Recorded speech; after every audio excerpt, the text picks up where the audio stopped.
Hello, and welcome to Dolphin's Dive, the weekly strategically minded Handelabra stream hosted by Logic Dolphin. Handelabra believes in civil rights for everyone and in being as inclusive as possible, so any comments or activity actively working against those goals are not welcome and will not be tolerated. You can follow us at Handelabra Games on Twitch or Handelabra on Twitter, Facebook, and YouTube. You can follow me personally at Logic Dolphin on Twitch, Discord, YouTube, or pretty much any avenue. Sentinels of the Multiverse, Bottom of the Ninth, One Deck Dungeon, Aeon's End, and Spirit Island are all available on Steam, iOS, and Android devices. One Deck Dungeon is also available on Switch, and Sentinels of Earth Prime is in active development. You can find more information on those games at handelabra.com. Here I am, here to play. I took last week off because of stress, but I am past the worst of it. It was the first class of the semester. For some reason, it was extra stressful to get that set up. I was also involved in a move out of my parents' house at long last into my brother's house. We're living together now. So that has been done. Still unpacking slowly. But the computer and my work area are set up, so that's good. So I am back to normalcy, really. And so it's fitting that we return to the stream. So, as we've been doing for the past several months, we're trying to catch up on the older one-shots. We have the help wanted of this week, but let's backtrack. Let's see where we were. We had finished with the three progenies, and we'd done Villainy 101, followed by Winter's Coming. Now for Guys' Christmas Spectacular. The back issue that ended on January 2nd, 2018. We're at least in the 2018s now, although this one-shot certainly started a week before that. Let's see, so this was the one that started December 26th, 2018, so this was the day after Christmas. Why this came out on that day, I don't know. Guys' Christmas Spectacular was the night before Giftmas, when all through the temple, not a ninja was stirring, not even a Schnepto. The stockings were hung by the dojo with care in hopes that St. Gaisless soon would be there. The child was nestled all snug in her bed, while nightmares of whippocorns danced in her head. Let's skip to the fun part before I get bored.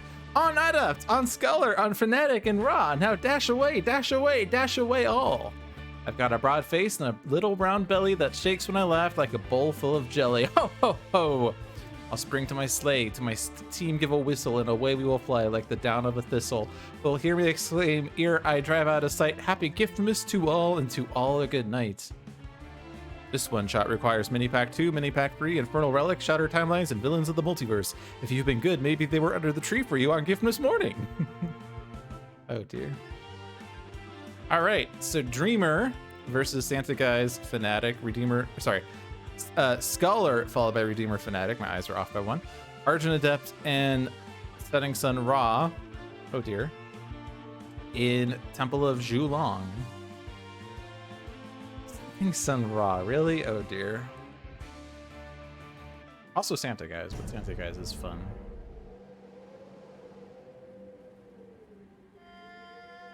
Oh, ho, ho! I've got presents for everyone. Some of the presents are punches. All right. Santa Guy is starting with I can do that too. Let me see that. Look what I found. And oh yeah, I'm that guy. Scholar with don't dismiss anything. Know when to turn loose. Mortal form to energy and solid to liquid. Redeemer Fanatic with embolden. Prayer of desperation. Smite the transgressor and undaunted. Argent Adept with arcane cadence. Two rhapsodies of vigor and a silver shadow. And Setting Sun Ra with blazing tornado. Two drawn to the flames. And a flash of the sun god. Oh dear. I mean, at least he does have a power that's not AoE. The reason I'm oh-godding here is his base power deals each non-hero target and himself 2 irreducible fire damage, which is great, except we don't want to hit Dreamer. Unless we need to. Which, depending on what's out there, we might need to. It's irreducible damage, so if we need to get past damage reductions, that's important.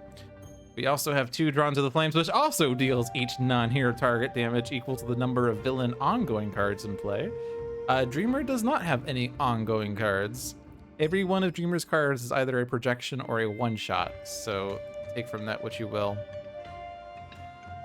But we do have a Blazing Tornado, which deals 1 target damage, so it's at least there.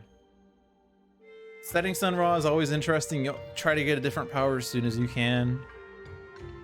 It is a very powerful effect if you weren't worried about hitting the Dreamer, because it's AoE, and it's 2 damage AoE, which is a lot, and it's irreducible damage, which is great because it gets past reductions.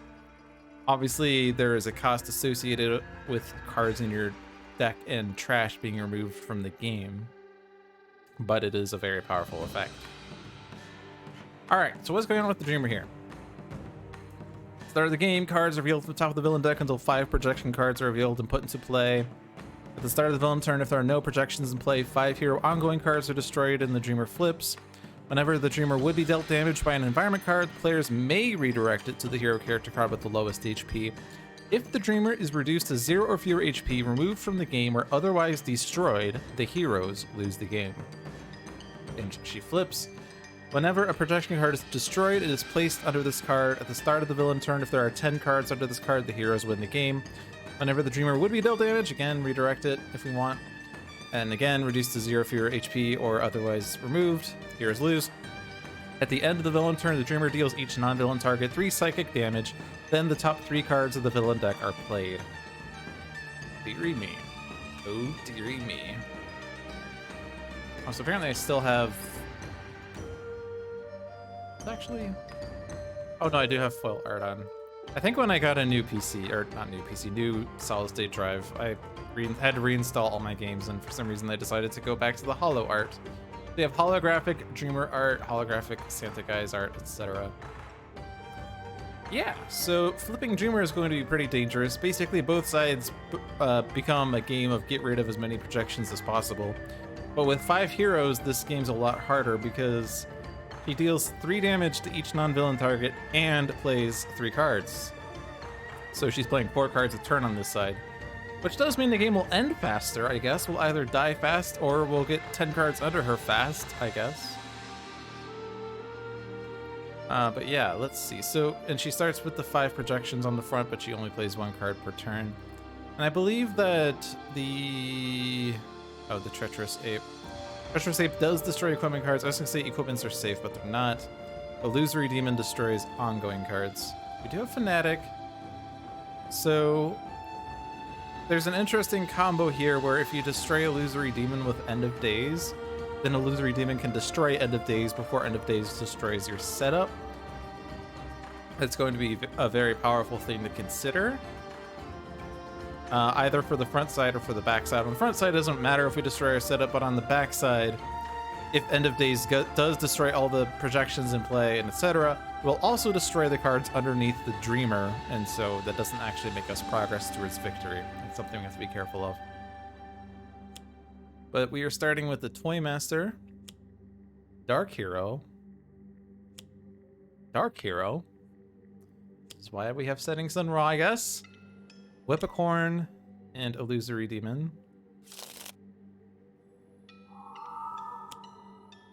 And the card plays Toymaster. Scholar cannot deal damage.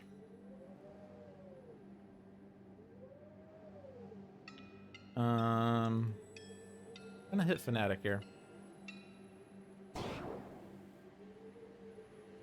So yeah, remember when I said we might need to bring out AoE irreducible damage? Dark Heroes are reducing damage dealt to projection cards, which means they all have a -2 right now, and that's pretty rough. Because we could hit it for 1 with Santa Guys, but that's not really making progress. You don't have a final dive. No one to turn loose isn't going to do that much. I wonder if Don't Dismiss Anything is a risk or not. Because it could have Scholar play get out of the way. It could have Fanatic play.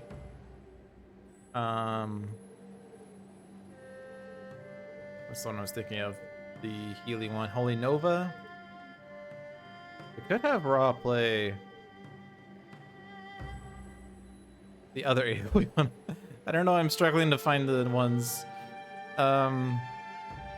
It's the one that deals damage based on environments. This one. This one would be currently 0 though. Don't says anything is really good, but you have to be really careful with the Dreamer because, you know, if we accidentally kill the Dreamer, it's game over. However, it is not advanced Dreamer or challenge. It's not challenge Dreamer. Challenge Dreamer increases damage dealt to the Dreamer by 5, which basically means you can't hit her at all. But with the current rule, we don't have that. So we have 6 hit points. Basically, that means we have 5 hit points of leeway. So if we do decide to do AoE to clean up these projections, then, you know, the damage we do to the Dreamer is going to suck, but sometimes you have to do what you have to do. And we can redirect the environment damage, unfortunately, to the hero with the lowest HP. But we can actually heal the Dreamer with Rhapsody of Vigor, which is interesting. I think that's the only means of healing her that we have. All of these are hero healing, or rather scholar healing. This one heals heroes. This guy's only heals himself. Fanatic heals heroes. Ra heals himself. Yeah, so Rhapsody of Vigor would heal the Dreamer, so we could do the AoE. We would probably have to, because -2 damage is brutal. I can do that too on Ra. It is a bit of a scary thing because we are going to be removing guys cards. What was that? Destroy one of your ongoing cards. There are none. Remove the top 2 cards of your deck and the trash from the game. So we would lose 2 guys cards, but kind of have to get past the Dark Heroes, and I'm not sure. Like, there's a chance that, like, the top card of Fnatic's deck is an End of Days. There's also a chance it's a Final Dive, which means one of the Dark Heroes being at 4 would be nice.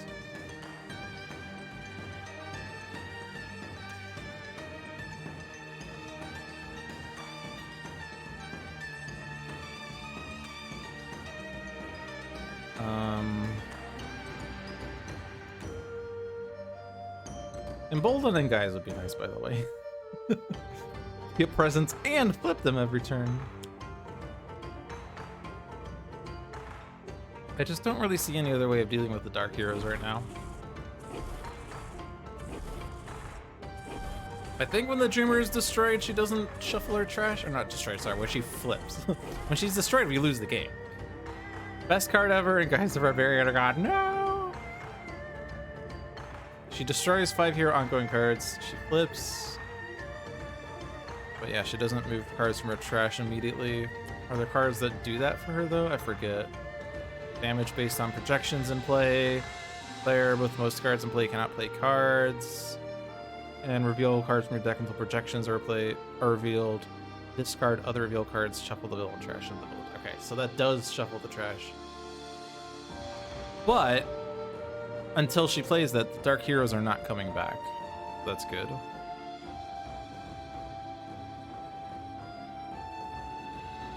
This doesn't say destroy one of your cards. This says destroy one of your ongoing cards. So this is fine because it's a card that doesn't have text right now.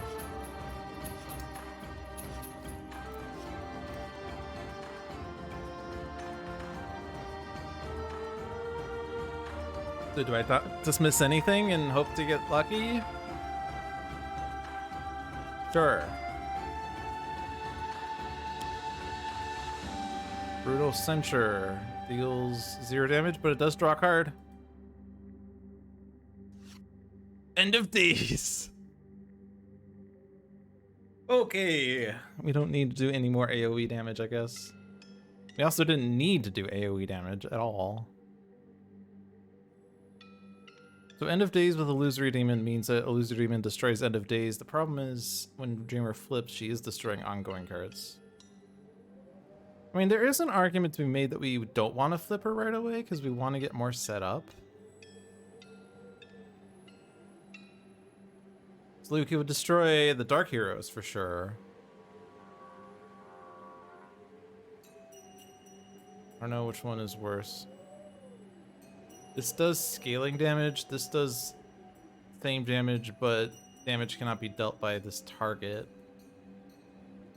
I guess I didn't pay attention to who the Whipcorn hit. The Whipcorn hit Scholar. Okay. So Scholar was not dealing damage. If guys couldn't deal damage, then I slightly screwed that up because I copied a power that I shouldn't have used. Or Raw, because I wouldn't have been able to deal damage. Anyway, like Whipcorn's always dealing 3. Toymaster is dealing 1 plus equipment cards, which Scholar has none, Guys has none, Fanatic has a couple, Absolution, Aegis, Arch and Adept has his instruments, and Ra has the Staff of Ra. Eventually that would do a lot, but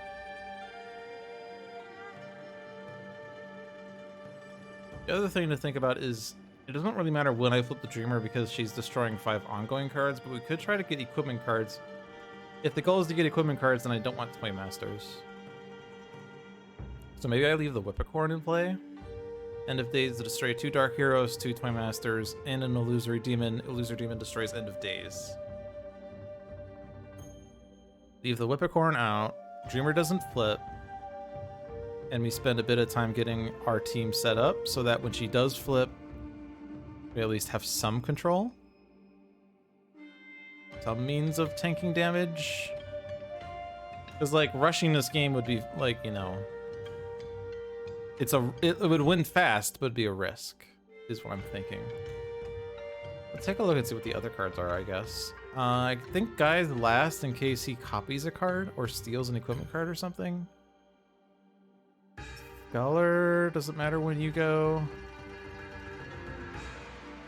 I suppose you could play a Proverbs and Axioms, in which case we would like to see other powers on Fanatic and Raw.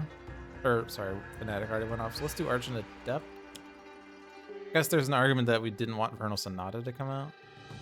We're getting an instrument here. Rhapsody of Vigor, I guess, is the... Or sorry, the ones that play 2 melodies, so not Zeus Bell, Drake's Pipes. Not really my go-to, but we're not guaranteed to find harmonies or rhythms right away. And it's gonna heal the Dreamer.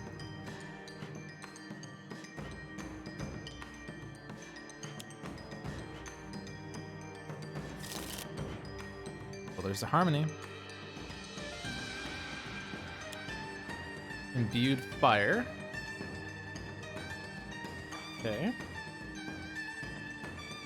Guys, last still in case Scholar plays an ongoing card. Keep moving.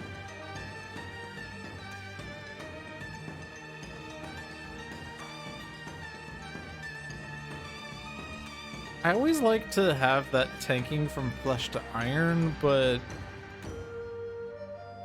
yeah. You want Scholar to take damage, but tanky Scholar is also pretty good. I don't think I'm playing these cards though. We don't need to Mortal Form the energy yet. It's gonna cost too much in terms of discards. I'm not turning loose. I'm not Salt to Liquiding. Guys, I could move. Yeah, I can do that too. I think we'd rather play a card. Whenever Guys has dealt damage, you may draw a card. Okay.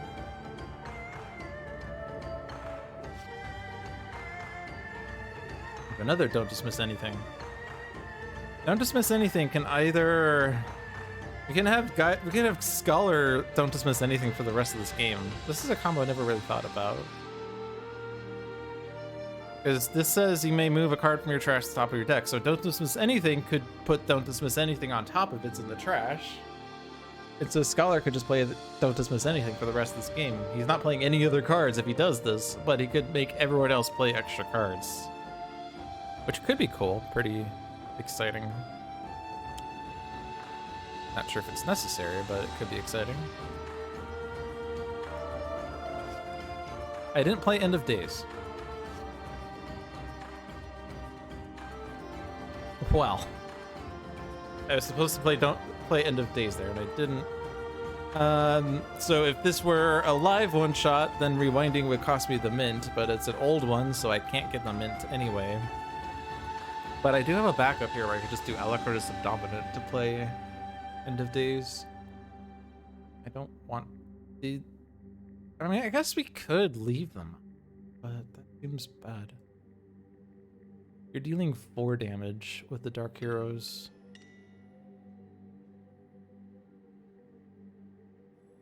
And don't dismiss anything could bring End of Days back. That's also a pretty strong combo. Just keep End of Dazing with illusory demons. Well, if there's an illusory demon to take it. This is base Argidep, so we can actually do this.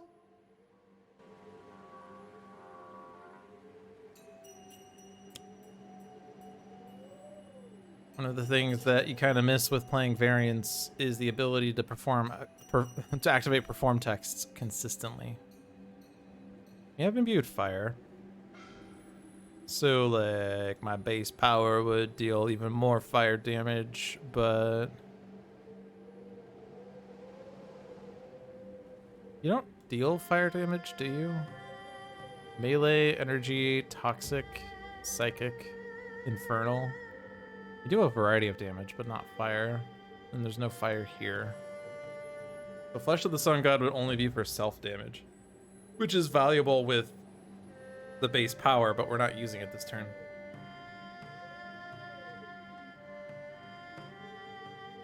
I mean, we should play something. These Drawn to the Flames could be eaten by the illusory demon, I suppose. But we're destroying End of Days with it this turn. But yeah, let's put the Blazing Tornado out. And then you have it. I don't need to use it. I will anyway, to assert dominance.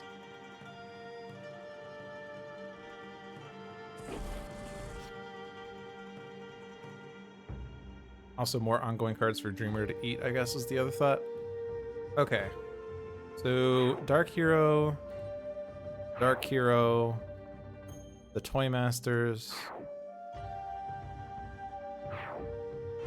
No reason to destroy anything else. We want to leave the Whippicorn out, as we said. So we take the Illusory Demon, and the Illusory Demon destroys End of Days. Shinobi Assassin! Don't go after the Dreamer. No! Should have hit the Whippicorn so that the Shinobi Assassin could hit the Whippicorn. There's another Illusory Demon. Why did I not take the Whipcorn out? Because I'm trying not to flip the Dreamer right now. Because if she flips right now, she destroys all my cards. Gritty Reboot, Flesh to Iron, Black Artist of Dominant, Imbued Fire, Blazing Tornado. So she flips, and then she plays 4 cards and deals 3 damage to everyone. I'm trying to get a little more set up first before I do that. So the Whippicorn went off. Rock cannot deal damage. That's a tragedy. Give this one to Scholar.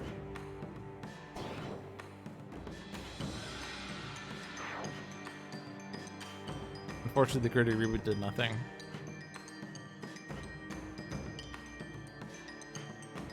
Shinobi Assassin doesn't do anything while it's out, right? So I don't care about it too much. Do these projections discriminate? Right, they only go after non-villains.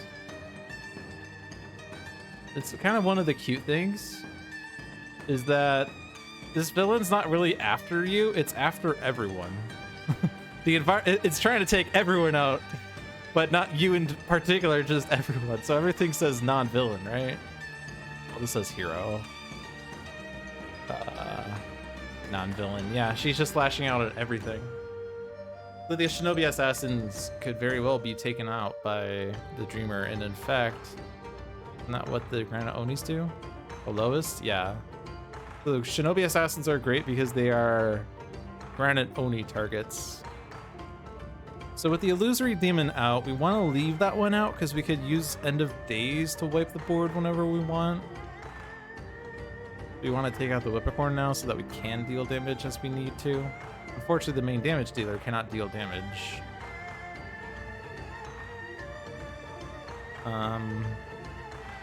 It is 5 damage, but if that keeps going to Scholar, which is currently not really happening, then it's okay.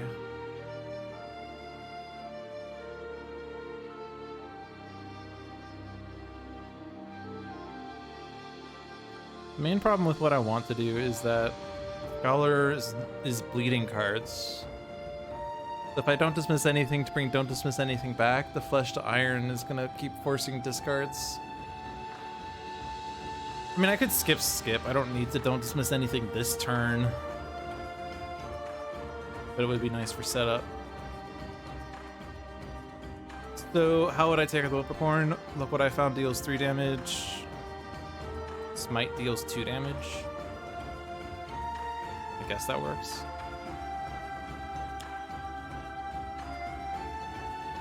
Or it deals 4 damage because of imbued fire. And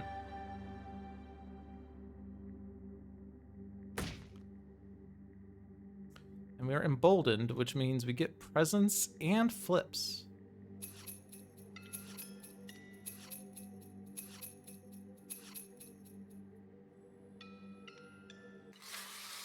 Let's flip Argent Adept. See if we get stuff like instruments and instruments. Yay! With that one, I'm more inclined to get the Lyra, and Arcane Cadence might find the Rhapsody of Vigor. Not Rhapsody of Vigor. Which one is it? Inspiring Supertonic. I was like, Rhapsody of Vigor is in my mind, but that's because it's my hand.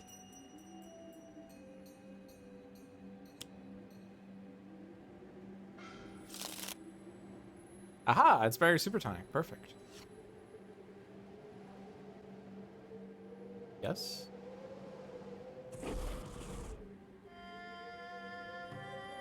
Well, the liquid will never be played. And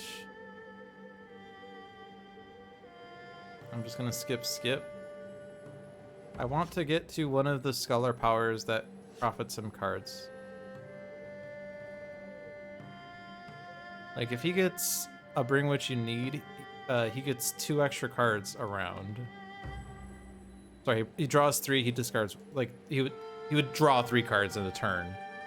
Discard 1, so he would profit 2. To be clear what I mean. If we get a Truth Seeker, then he draws 2, discards 1, so he profits 1 card.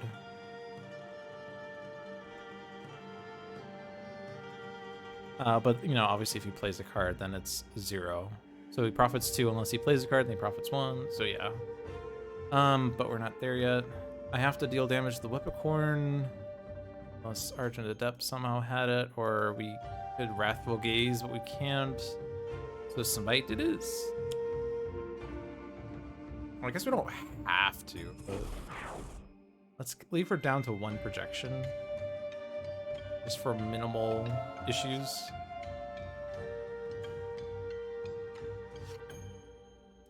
Final dive. I can final dive the Dreamer? No, I can't, because it's not I can't final dive a character card. Okay. I have the Inspiring Supertonic, yet I don't really need to use it. Because, like, I mean, Harp, except I'm at max HP. I guess I could use, like, Alacritus of Dominant to play cards instead of giving a power out. We don't need the power.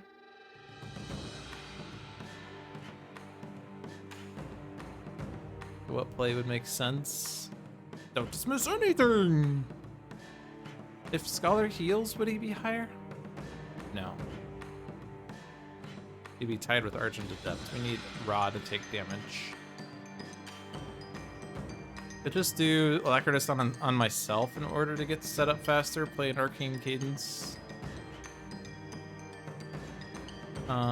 If I'm doing that, then I probably might as well do Harp and Lyra in case I do get a Harmony or Rhythm, and then I can activate a text immediately.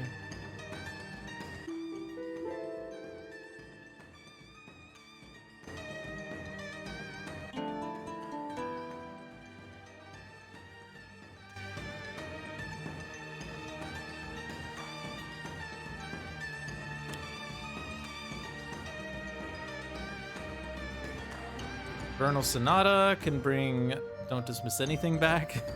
Don't Dismiss Anything can bring Vernal Sonata back. We're just gonna do this for the rest of the game.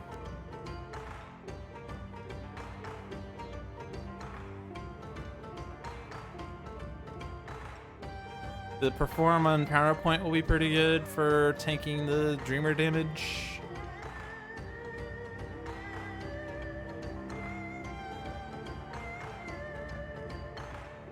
It'd be kind of nice if we had Visionary here to twist Dreamer's Ether and make it fire damage, and we could all be immune to fire damage. But oh well.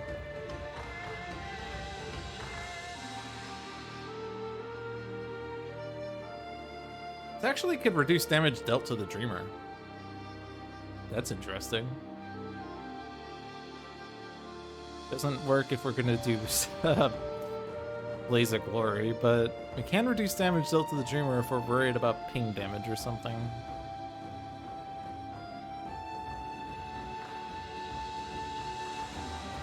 We're gonna play Arcane Cadence, but the card I put on top is the one that I'm going to play ultimately, unless I find something better. We could do Vernal Sonata to put Don't Dismiss Anything on top. And also use that to put End of Days on top to get that back. Doesn't work well for Raw. Get another Instrumental Conjuration on Argent Adept, I guess. So Vernal Sonata on top. Counterpoint in hand, because that's a good one. These two are also pretty good, but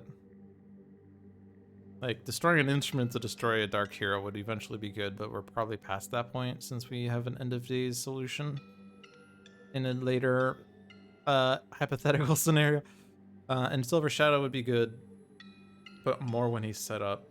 I guess Silver Shadow in the trash and Sadistic on the bottom, so we can grab Silver Shadow if we want it with Vernal Sonata later. I mean, I guess we could also think about Vernal Sonata to put one of these on top instead of an Instrumental Conjuration, but let's get the instruments out and then we can start building up songs. So let's put Counterpoint in hand, Vernal on top, Sadistic on bottom, Silver in the trash, Arcane in play.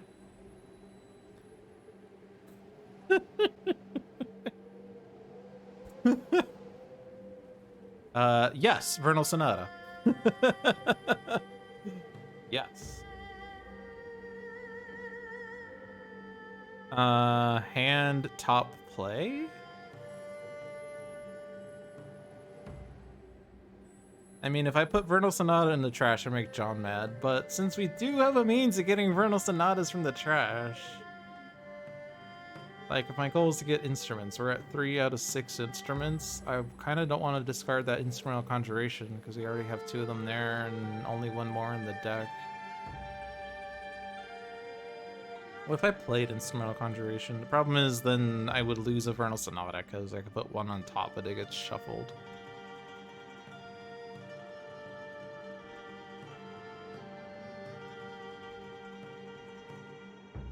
So let's do... Doesn't matter.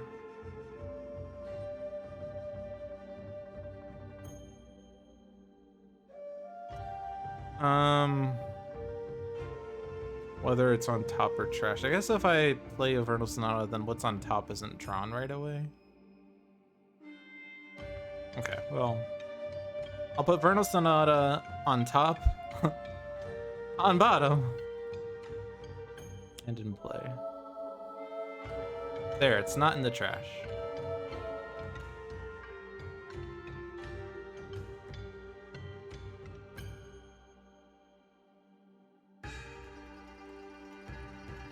So with Embolden, we don't really need I can do that too.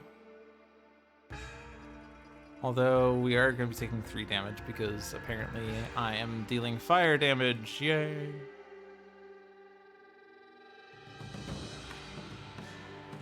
Gritty Reboot actually would be fine. Don't dismiss anything. End of Days. Rental Conjuration. Hit points. I could have used the power, but not really. Not anything that would have been useful for it, I doubt. Okay. Set up. I cannot deal damage.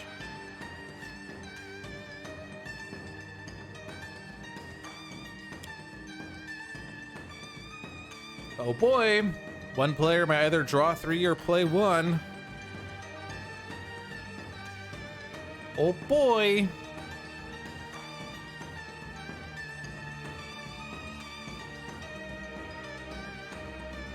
Just get Argent Adept set up, honestly. Let's do the Arcane Cadence. I have Conjurations in my hand, but let's Arcane Cadence so I could actually get the Vernal Sonata on top. Somewhere safe. I'm gonna play the Inventive. I think I put Vernal Sonata in hand. Polyphoric Flares will be really good. I probably want the songs faster. Technically, they're all songs. Technically, they're all songs.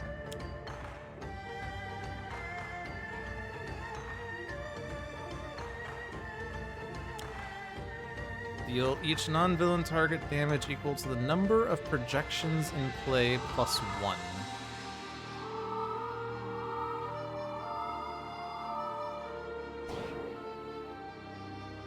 Okay.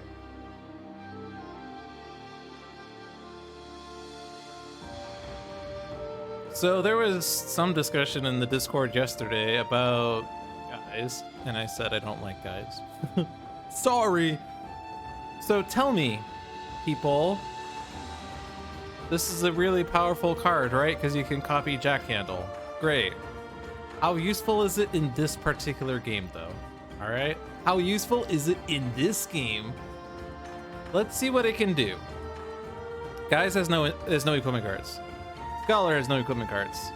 Fanatic has an Aegis of Resurrection and an Absolution, right? Those are her only equipment cards. So we can take the Absolution. It doesn't count as entering play.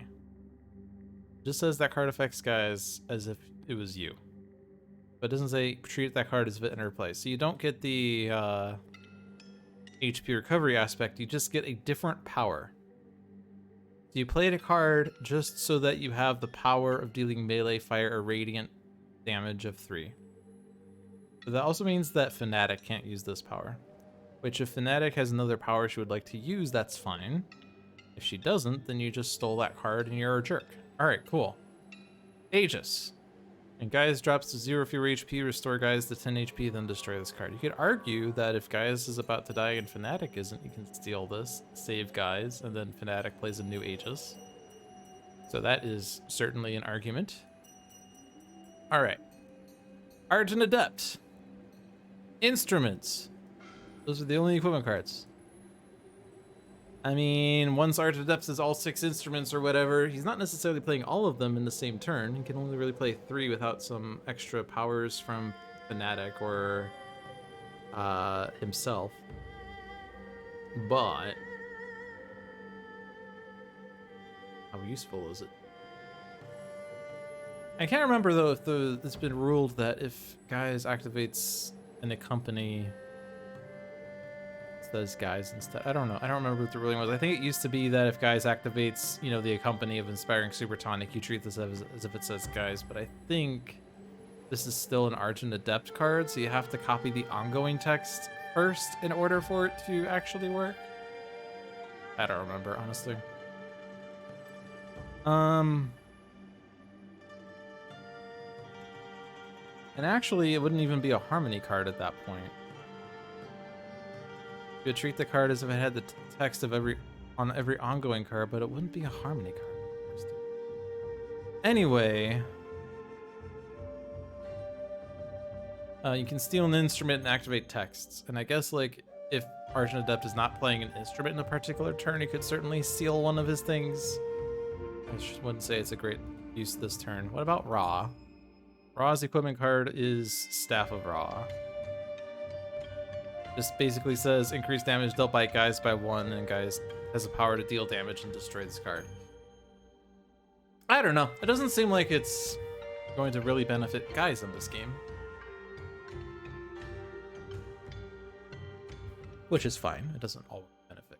But it's part of what makes me not value Guys super highly is that cards like this are super situational. I usually find that, oh yeah, I'm that guy is much better. since it copies every ongoing card and you're not actually stealing the cards.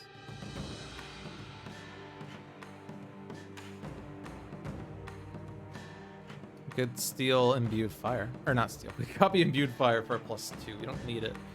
Don't actually need to deal damage this turn. If I play gimmicky character, it could put a Shinobi Assassin into play. Because if this card would be drawn, discarded, revealed, or played, put it into play. The gimmicky character is kind of not it. Let me see that is not it.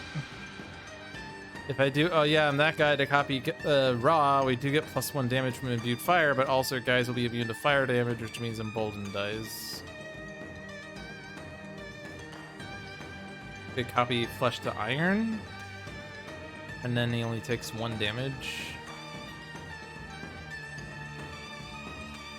I think I just don't play a card, honestly, because I don't really think there's use for those.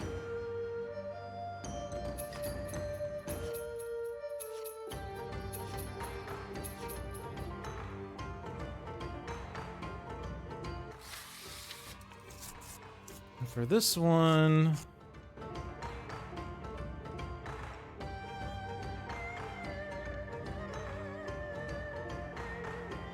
I'm more inclined on Scholar to try to get to those draw cards faster. Draw 5 cards, perfect. It is not my active turn.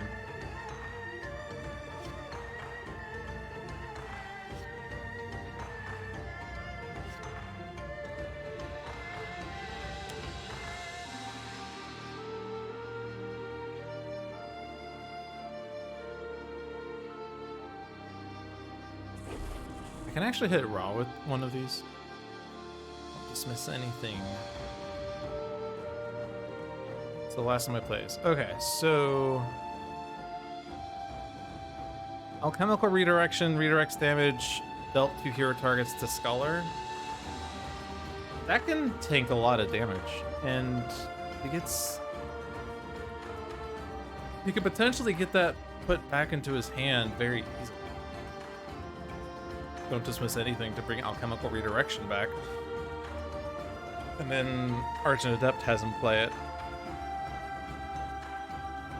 And we use Vernal Sonata to put don't dismiss anything back on top. He actually needs more draws for that to work well, but it could work. And we're super tanky.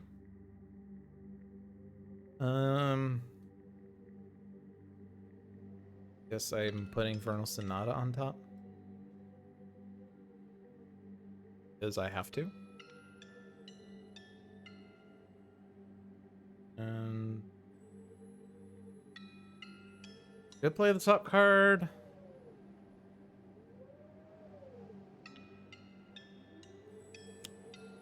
Aha! Bring what you need. Perfect. Do the top card here. Absolution.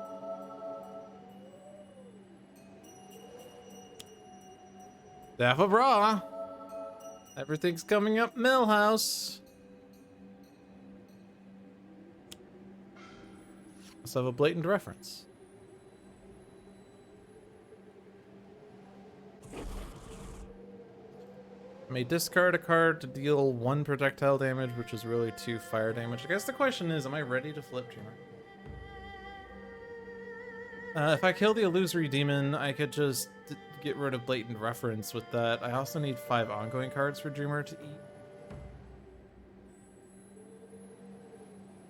Raw has a number of ongoing cards. Might be fine to do that. Start doing the Alchemical Redirection game. Dreamer deals 3 psychic damage, so Scholar would take 1 damage 5 times. We don't have to do it this round, though. We could let everyone take their damage. We don't have to do that. We can offensive transmute the Dreamer. We could put another Flesh to Iron out, I guess. And then he would take 0. My hard drive is almost full. Really?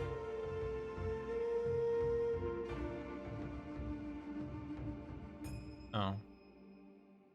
The one that I'm recording the stream to. That's fine, it's not a big deal. There's enough space to finish the stream. Okay.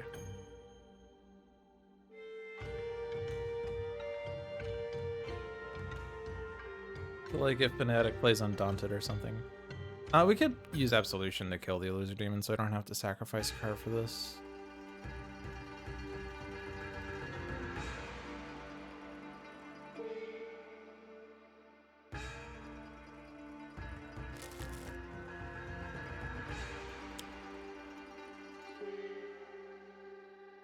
Now the benefit here is that with 2 Flesh to Irons and to bring what you need, I'm actually not losing cards.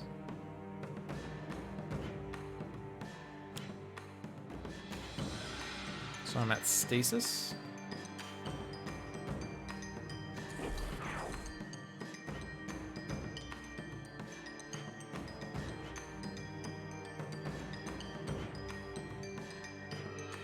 Probably gonna need to ditch the Embolden. But for now, let's get rid of the Blatant Reference because I'm not using it. And let's get rid of that. Let's get rid of the text box that says, do you want to destroy this right now?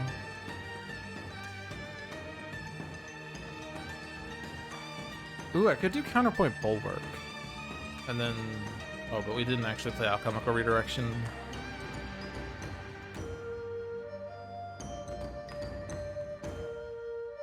I could do Silver Shadow to do that.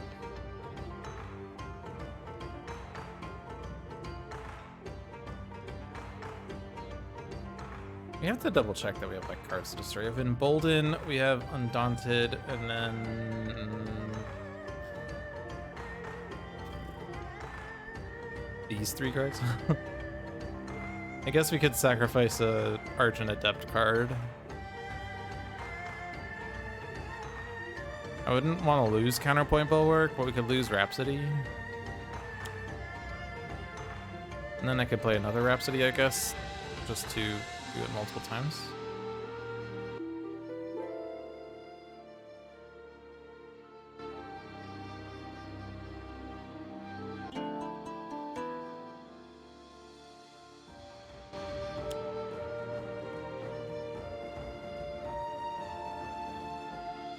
Play Drawn to the Flames for sacrifice.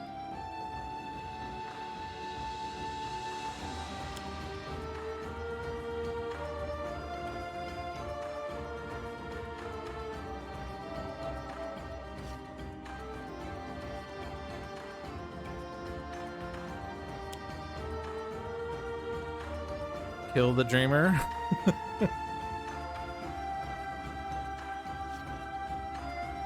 I could do Flesh of the Sun God to make us immune to fire damage, I guess. Oh well.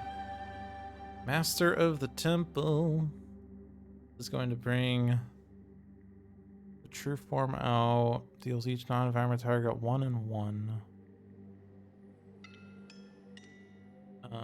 Okay.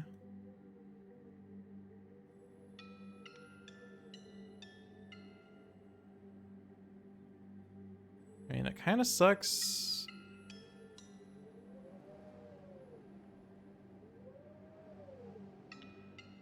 We could play Oh Yeah, I'm That Guy to have guys copy the -2 from Scholar. And then he doesn't take the damage and we can redirect Dreamer's damage to him. That's pretty nice. True Form also deals damage when something's destroyed, right? No, he just deals damage at the end of his turn. And that's going to Scholar, and that's...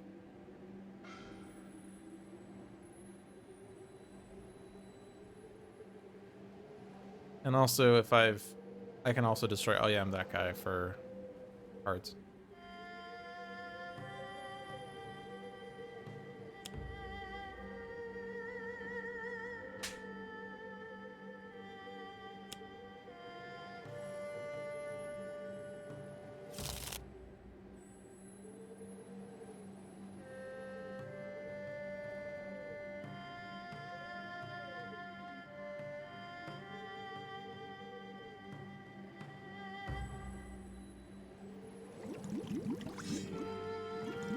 Also, when Daunted saved a little bit of that, that's cute. That didn't go to the Scholar. You lied to me. You lied to me.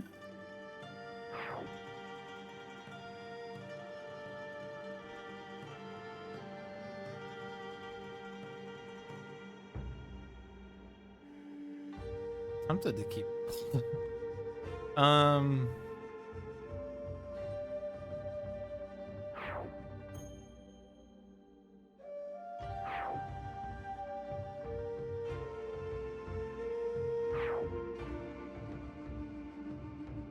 gonna ditch Embolden. As fun as it is, I don't think it's worth taking 3 fire damage after this hit. Macabre Spectre.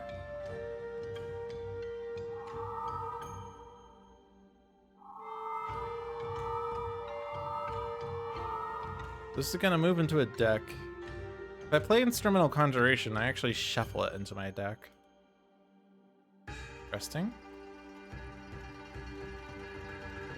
Better than it coming back out and hitting a Dreamer, or maybe it hits the Macabre Spectre right now, actually. But it also is going to be put face down if Guys does it, which is also interesting. It doesn't say if this card will be put face down. It's not drawn, it's not discarded, it's not revealed, and it's not played. When this card would be played, put it into play instead. I like that phrasing. I'm gonna put on Argent Adept and we'll decide later what we're gonna do with it. Task Arachnoid, Tooth Fairy, Projected Paralysis. Argent Adept cannot play cards. That's brutal. Okay.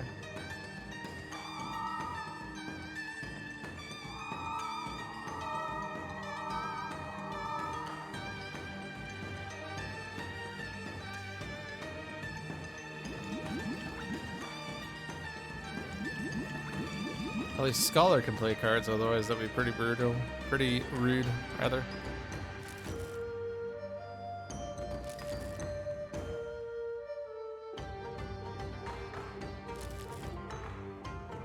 Vernal Sonata.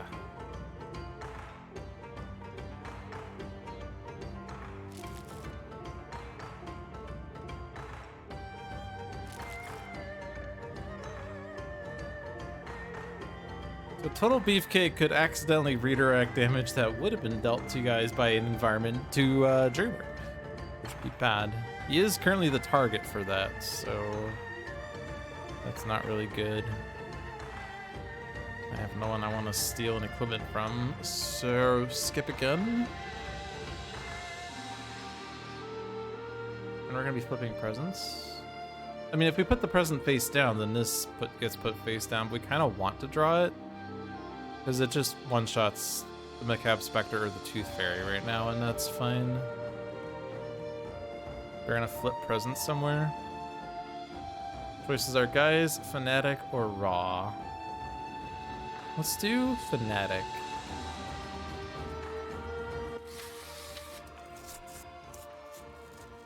Absolution is in play. Sanctifying Strike.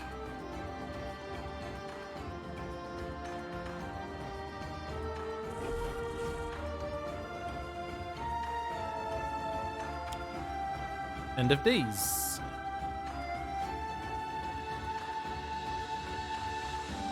Well, that's annoying. We have an End of Days and we don't have a counter to it right now.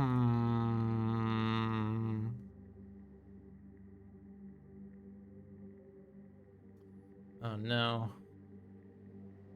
It ain't. So I can't play cards with Argent Adept.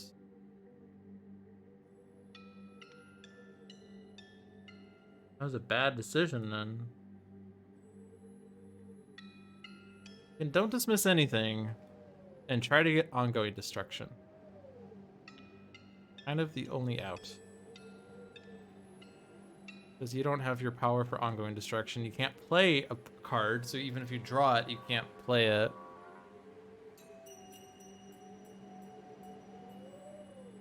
That was a bad decision. I should have not clicked Fanatic.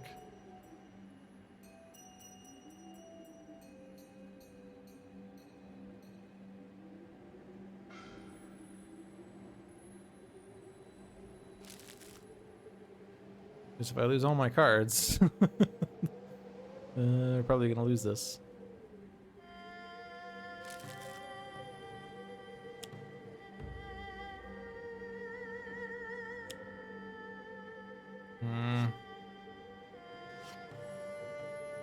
I mean, if you were to draw it, then Argentep could have you play it.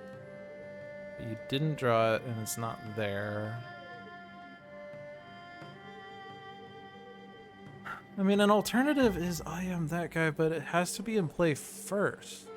Because if it's in play first, then oh yeah, I'm that guy copies End of Days.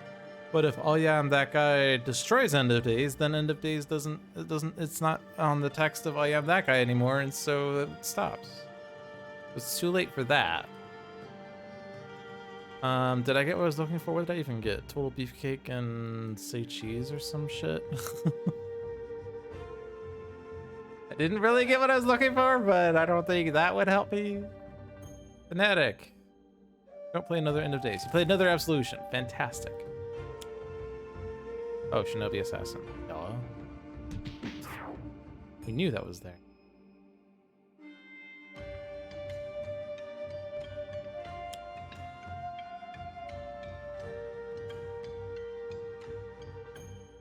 I think it's necessarily beneficial for you to play a card right now. You could accidentally play your deal damage equal to the number of environment cards card. You play Scorched Earth, you're dealing 3 damage plus 1, and that kills the Dreamer, so you can't do that. Which is fine, because you don't actually, like, I guess I should have taken Fire Blast. Get out of the way! Sure, let's hit the Dreamer some more.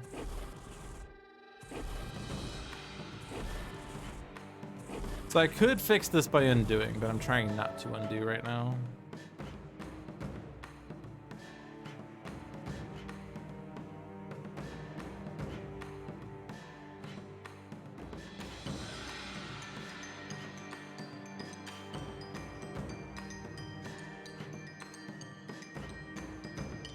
So I can't play a card.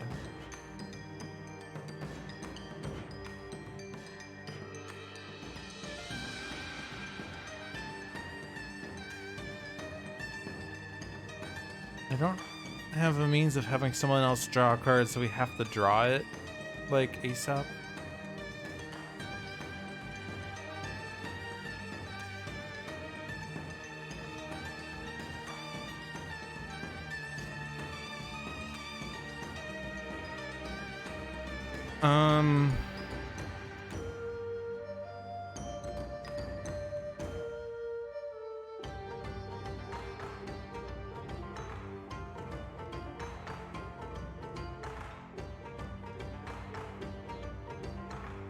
Guys could have ongoing destruction. If I give Guys the power to flip his cards, he could play a card that destroys an ongoing card.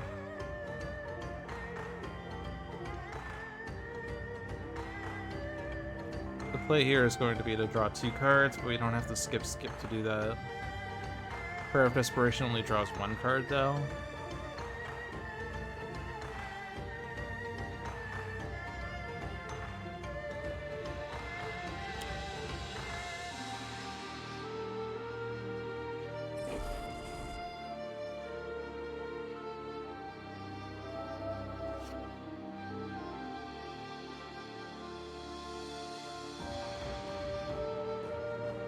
I guess flipping Fanatic could have also have killed the Dreamer if she played 2 Holy Novas, so that was exceptionally terrible to have decided to do.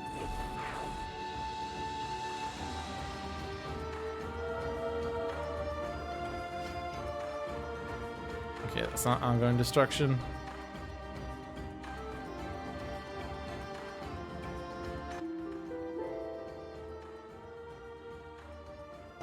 I'm losing the game because I flipped Fanatic's cards. That is a way to lose the game.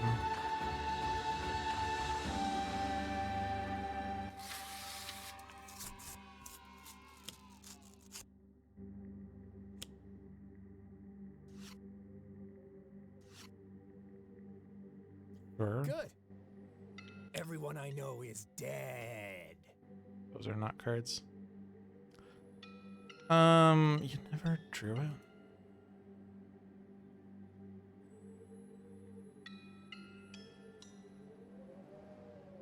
We have another possible play here,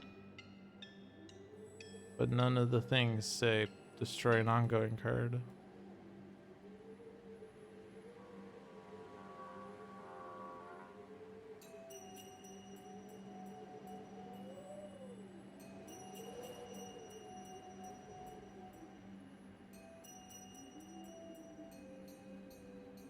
Oh, Fanatic.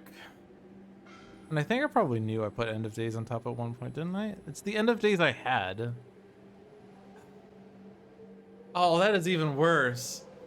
I either Vernal Sonata'd or Don't Dismiss Anything the End of Days, and then I had guys put it face down, so I knew it was there too. Oh, I'm such an idiot. I'm so smart, and I'm also an idiot. All I needed is John to be playing the game alongside me to be like, what? Why are you using Guys' power? You're gonna put End of Days face down. Okay, whatever you say, Logic. And then I flip Fanatic, and John's like, well, that's why I said don't put cards face down, because End of Days is there, but you said you had a plan, so I went with it. I can hear John in my head right now. John is very much a, in my head kind of guy. Yeah, this kind of sucks. I'm losing my Fleshed Irons. Keep moving doesn't actually bring it back. There's one more in my deck. I still have the Alchemical Redirection. I mean, it might be still possible to win. Dreamer being at 2 is kind of sad. They're losing all the other presents I put face down as well.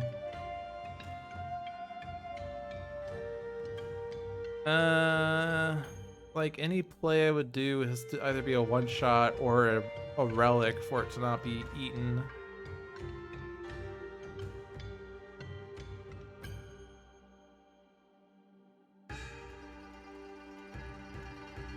Does this do anything?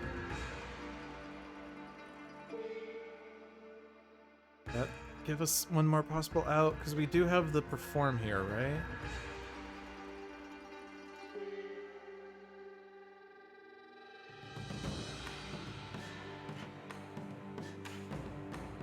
If we get one more power, then Fnatic could draw a card, one last out. Guys' power probably doesn't do much. Flipping Roz's presence aren't a good idea because none of them are ongoing destruction, or they could accidentally kill the Dreamer. Arch in the Depths is fine. But if it's like... I guess we did... No.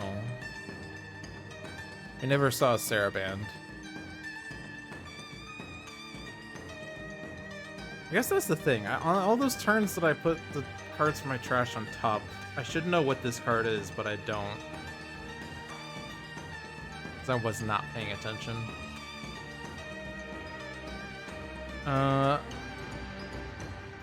Let's do this. It also provides card draws at least.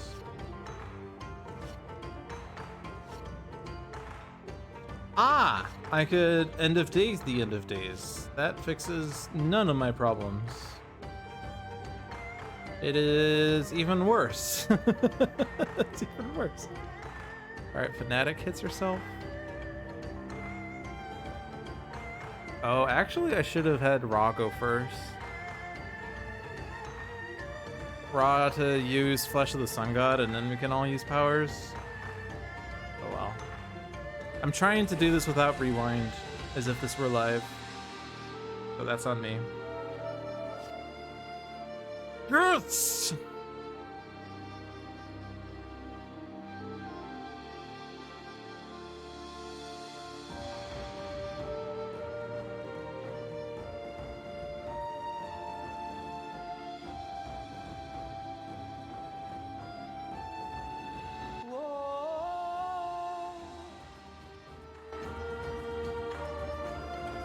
Yes!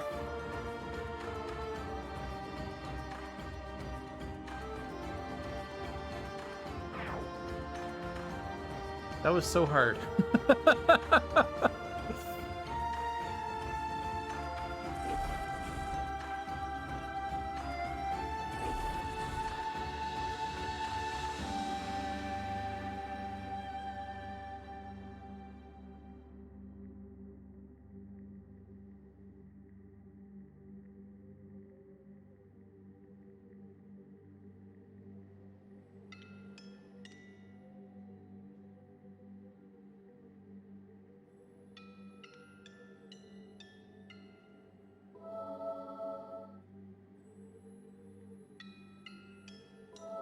So,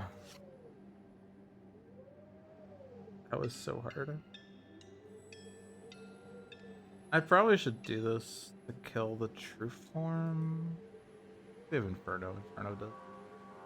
I don't really want the true form to go off.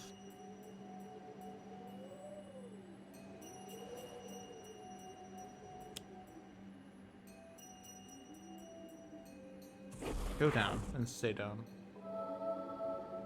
Oh no, you healed. Dare I put you on top?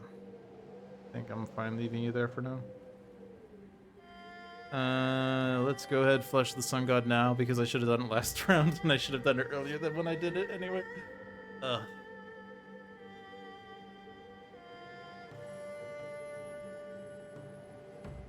Alright, Shinobi Assassin goes after Dreamer. We redirect it to Santa Goes. Guys could very well die.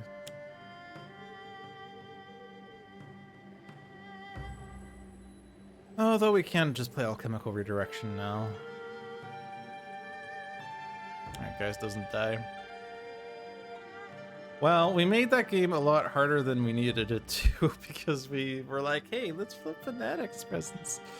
Forgetting that End of Days could have been put into play and was also guaranteed to be put in play because of my previous actions.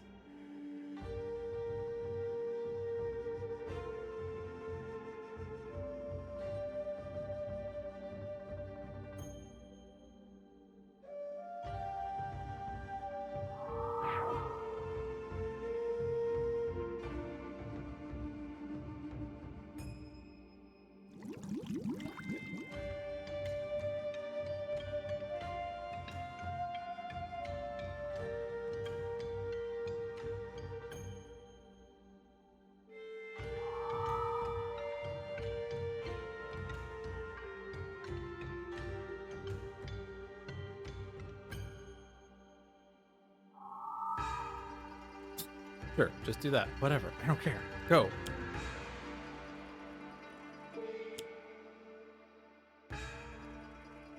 Alright, Dark Heroes are coming back.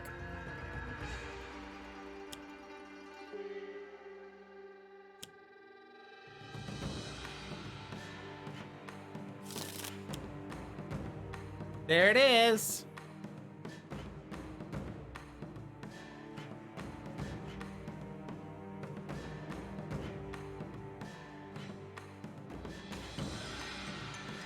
That was a pretty good alchemical redirection. Thank you, Scholar.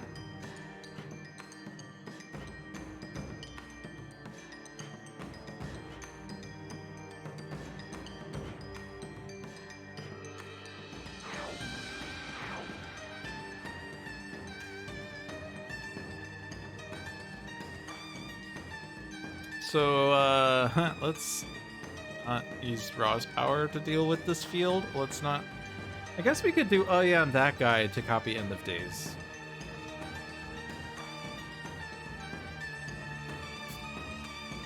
Sure.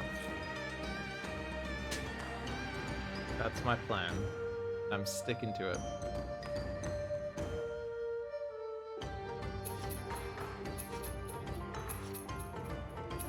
We haven't moved any cards around. We did put a Shinobi Assassin face down. Whatever, it's there. I don't think I'm flipping any more presents. I can't handle the stress anymore. I can't handle it. It's too stressful.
All right, let's not put presents face down next turn, shall we?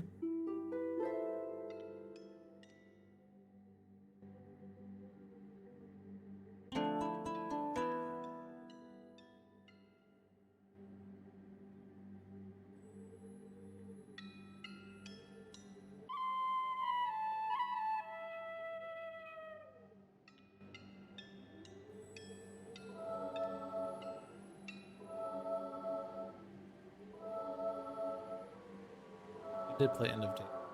Clear that up. Yep. And it's fine because we played, oh yeah, I'm that guy first, so that's gonna go off first. And that will destroy End of Days, and then it won't have the text of End of Days anymore. Assuming that I know how this game works. Which, after this past round, I'm not even sure anymore.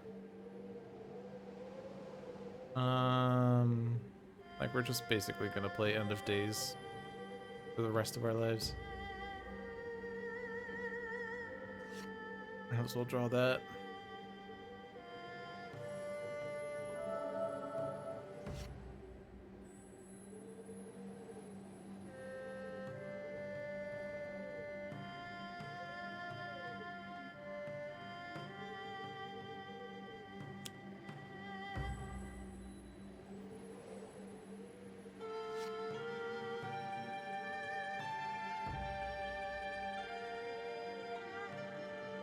Oh no.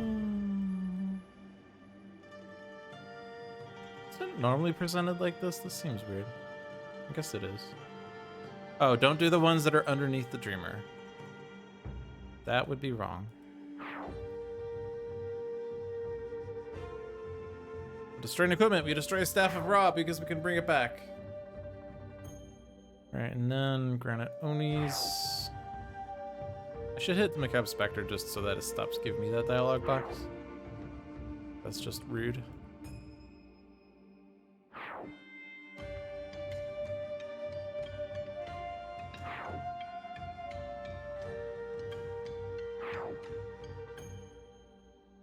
And I don't need to destroy anything else other than End of Days. Oh no, End of Days is gone!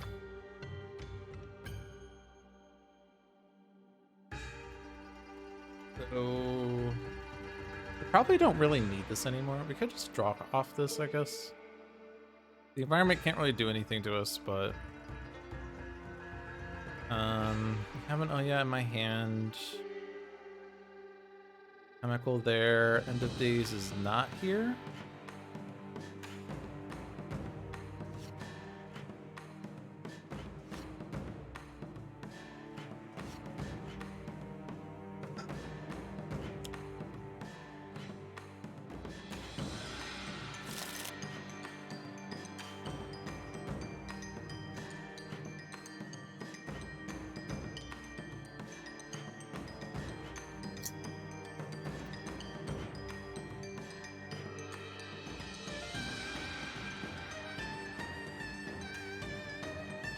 So as long as she plays one projection, we win. I think it's impossible for her to not play a projection. Unless she keeps playing cards that say the player with the most cards cannot play cards, but I don't think she has enough copies of cards like that. I mean, she has cards that say deal damage based on number of projections in play, but I don't think she has enough copies of either of those. Alright, well, there we go. Projected Paralysis, Arch that cannot play cards.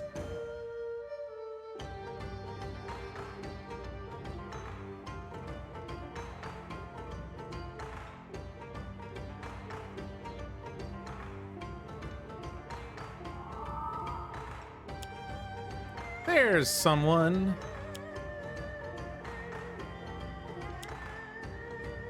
And a Night Terrors.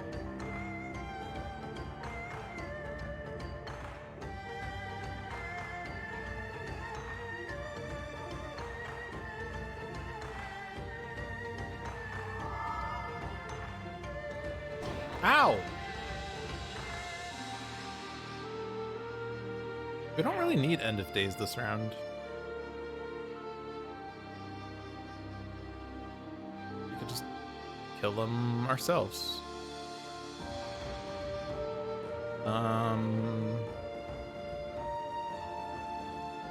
Fortunately, guys is really bad. Santa guys is kind of see, the drawback of Santa guys is that you can't really set up a strong guy's turn on your own. Base guys is very good at it because you could just very easily play, say, let's see, play Guys the Barbarian on your play, and then you play Blatant Reference on your power, and then you're dealing 3 damage at the end of each hero turn. But you can't do that with Santa guys unless he reveals presence on his own turn that does something like that, but it's not reliable. And then Completionist guys is just its own. It has its own issues. Again, flipping Raw is probably wrong because if he reveals 2 copies of Scorched Earth, we lose. Actually, even 1 copy because he has 2+1s. We can't hit the Dreamer that much, so we're not flipping Presence. We could put Presence face down. Actually, can we? Well, we have all the cards that we would want, right? For whatever combo. Hypothetically speaking, because we win the game just by killing one of these. But hypothetically speaking, we do have an, oh yeah, I'm that guy. We have an Alchemical Redirection, and we have an End of Days. And we could just like do this all over again, honestly. Sure, let's just do this. Let's do it this way. It works. And we can do this.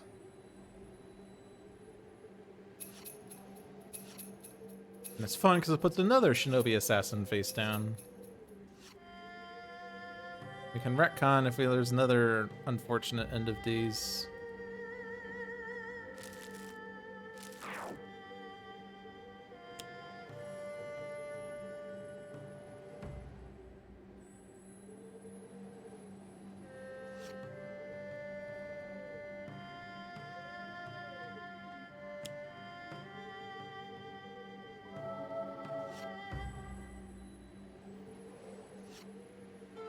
But Arjun Adept cannot play cards this turn. It's brutal. You don't have any more bring what you need. Or don't dismiss anything, also. So that would be a pretty bad turn if this game wasn't over.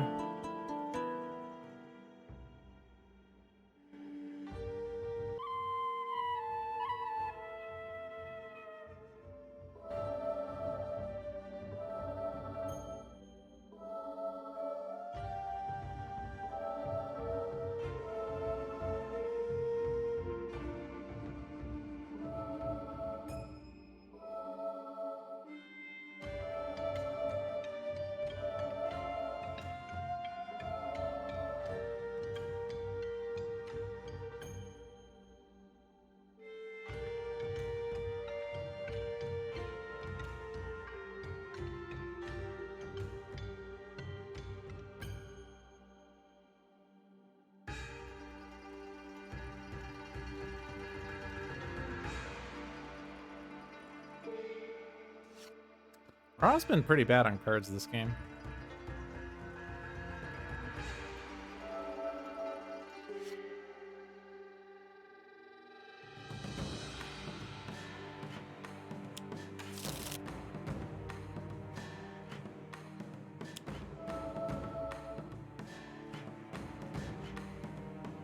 We've also used his base power exactly once.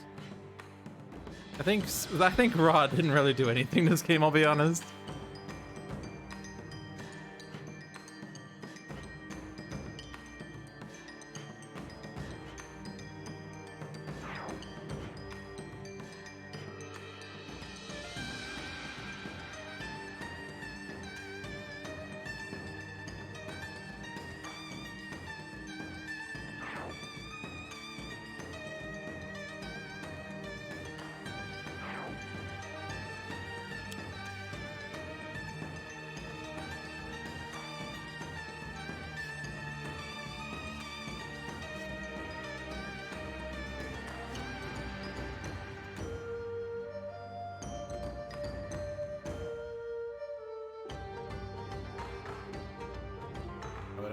That's not the one. All right.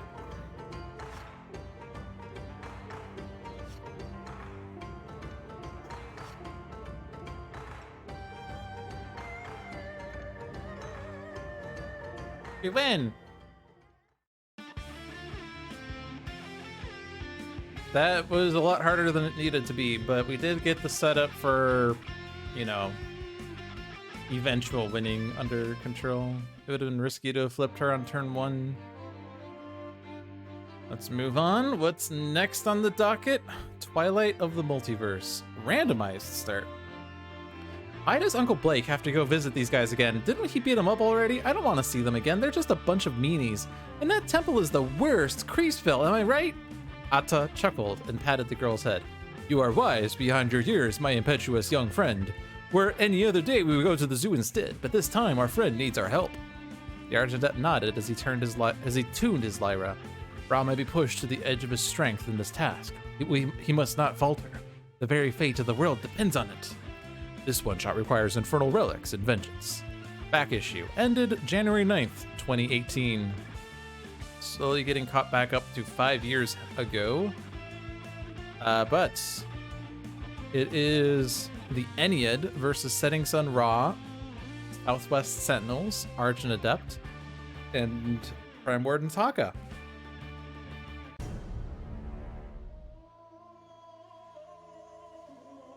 You never should have come back from the desert, so-called god of the sun. This is your end.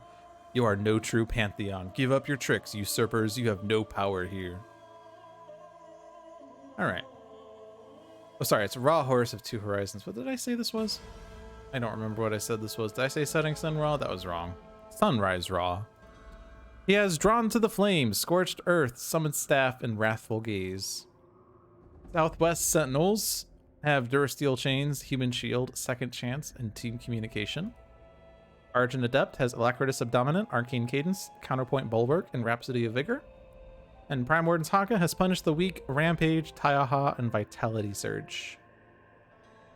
So the Ennead, Shrine of the Ennead is put into play. Villain deck is shuffled. The 9 villain character cards are shuffled and placed beneath the Shrine of the Ennead.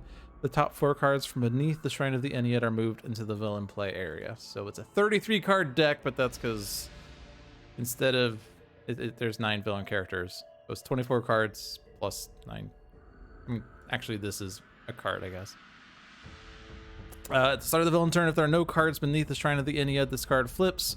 Whenever there are no villain targets in play, the heroes win. But if there are no cards beneath the Shrine of the Ennead, this flips. At the end of the villain turn, each villain target regains 2 HP. Whenever there are no villain targets in play, the heroes win. So basically, and the advanced rule on the front side actually says put a card from beneath the Shrine of the Ennead into play. So there's not really much happening on this side. Just the clause that if there are no villain targets or no cards beneath the Shrine of the Ennead, flip this card.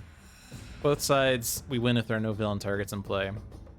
But the flip side, once the Ennead is in full force, they have more HP recovery than normal. Yeah, it's very, the Ennead is a very interesting villain because the way the Ennead play kind of depend on which ones come out. And we're starting with Atom, Gib, Knew It. I knew it! And Set. We got the worst ones. Ew. Ew. Blast of Flame. All right. So Atom. And I forget what these symbols are called. The first time an Ankh card is put into the villain trash, each turn reveal cards from the top of the villain deck until a Sun card is revealed. Play that card, shuffle the other reveal cards back into the villain deck. So he reacts based on Ankhs. And this is not an Ankh, so it didn't do anything. Geb, the first time an Elements, I think that's Elements, card is put into the villain trash each turn. This card deals the 2 non-villain targets with the highest HP 2 melee damage each. That didn't happen. Knew It, reduced damage dealt to villain targets other than Knew It by 1. The first time a Sun card is put into the villain trash each turn, Knew It regains 2 HP. So, defending everyone. And then Set, the first time a Sun card is put into the villain trash each turn, play the top card of the villain deck. The first time an Elements card is put into the villain trash each turn, this card deals each hero target 1 lightning damage. So we got the Sun card. We're playing the top card of the villain deck, and Knew It is regaining 2 HP. So she's at full HP, might as well regain her nut HP. And we get the Ankh. Ankh plays the Sun off of Atom. Let me get this. This was a random start, so this is not necessarily what your game looked like 5 years ago if you played this one shot, but this is one of the possibilities. I was about to say, wow, John, you picked the worst start. Set is bad because a sun card plays extra cards, and Atom is bad because an on card plays a sun card. The combination of Set and Atom means an on card plays a sun card, plays a random card. So that's kind of brutal. But also Newit is here, so he's providing HP damage reduction to Set and Atom. And also, once you destroy one of these, they have an incap side. So Newit's incap is at the start of the villain turn, shuffle the environment trash into the environment deck. Set's incap is at the start of the villain deck, play the top card of each deck in turn order, starting with the villain deck. Generally pretty fun, but also extra card plays. Atom's is at the start of the villain turn, shuffle the villain trash into the villain deck. And Geb's is at the start of the villain turn, each player puts the top card of their hero deck on the bottom of their hero deck. And the other Ennead, I think Osiris is the one whose incap is the worst. No? F-Nut? No? Well, yeah, that sucks a lot, but there's one that also plays the top card of the villain deck. Environment deck. Villain targets regain. Discard cards from each hero deck. Okay, so there's not one that I thought for playing the top card of the villain deck. That would probably just be terrible. Alright, summon staff first. That's correct. Summon staff second. That is also correct. Inferno is really good in this. Drawn to the Flame is actually reasonable because of Nemesis. But there are no villain ongoing cards. All of these cards are one-shots. Although one of them doesn't have a symbol on it. Although it does play an extra card, so it doesn't work. Although this one also doesn't have a symbol. But it does put... Both of these actually put cards from the Shrine of the Ennead into play. And in challenge mode, they also have all symbols. I think I want to play Staff of Ra first. I can't actually deal damage with Drawn to the Flame. But if I do Staff of Ra, then I can Inferno for better damage next turn. Bypasses Newit's... Well, I guess we're already doing it with the Nemesis, but gives me extra damage on the Inferno. We're definitely not destroying one of these this turn, right? Like, happening. Let's draw and discard.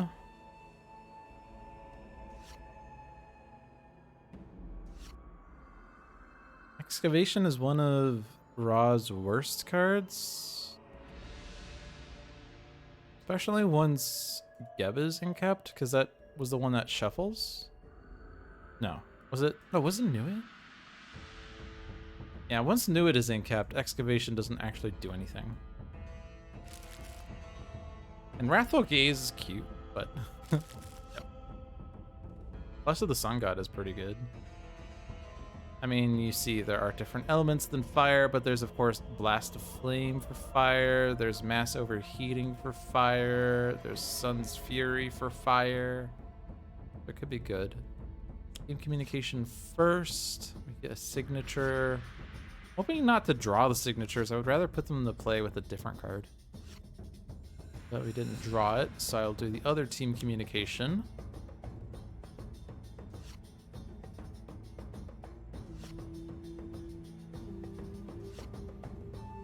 All right, no more, what's the word? Cantrips. No more cantrips here. Ongoing and equipment cards are not safe. 3 of them can be destroyed with ancient magics. Mass Overheating destroys equipments. So actually, equipments are slightly worse than ongoings. But like Durasteel Chains is less likely to stay in play. Human Shield with Durasteel Chains is a pretty good combo, because that's a -2 to mainstay if he blocks. Even without the Durasteel Chains, we can prevent the lightning damage from hitting people if I just play Human Shield.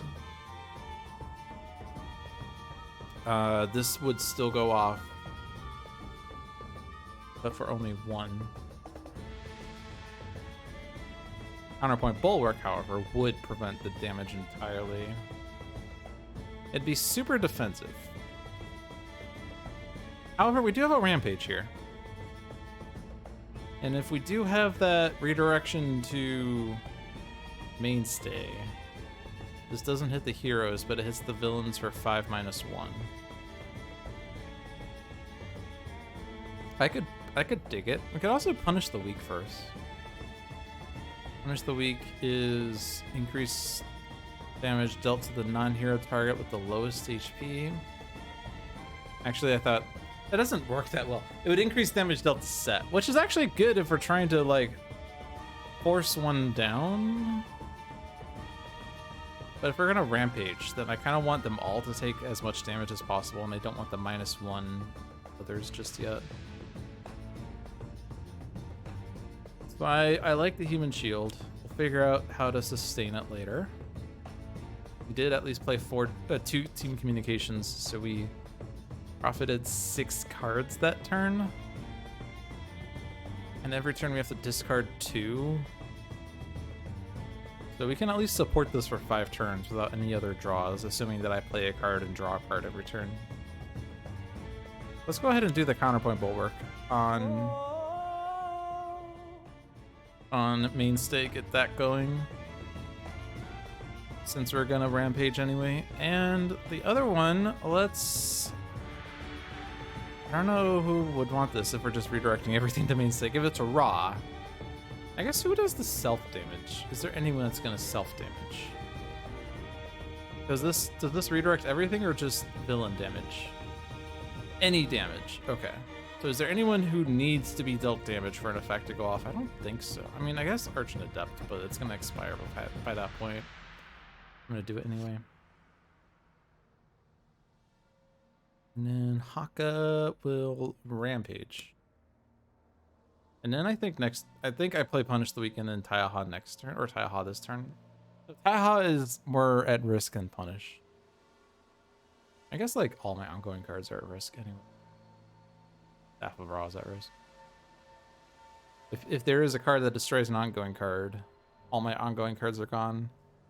But actually no, because it's ongoing or equipment, right? Yeah. But there is one that also just destroys equipments.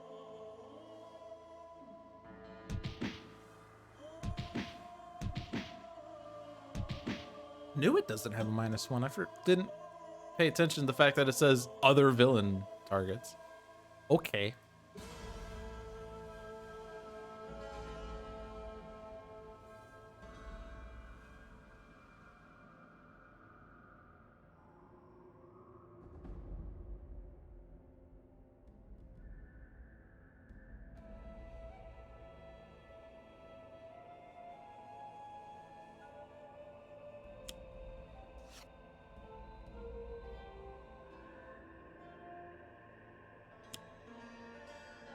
Anubis.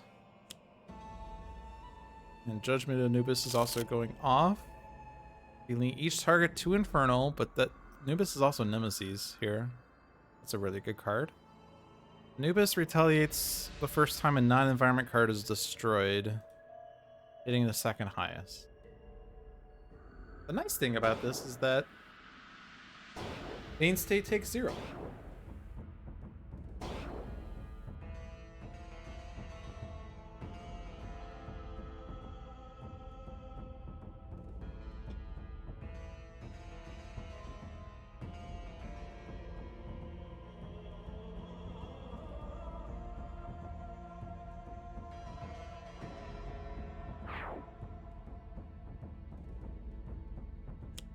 We get a Rise to Power, which does not have a symbol on it, which is great. They have an empty turn other than, or no, they're playing extra cards. Never mind, they're not having an empty turn. They're also playing 1,000,000 cards.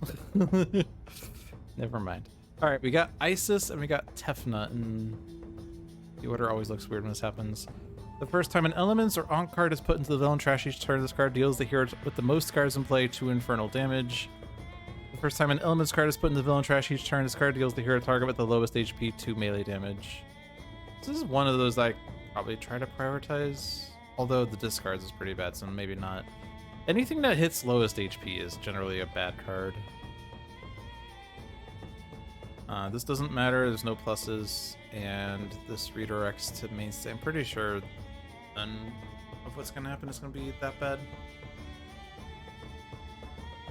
You're gonna have this as 3 instances of damage, and I don't want to see this.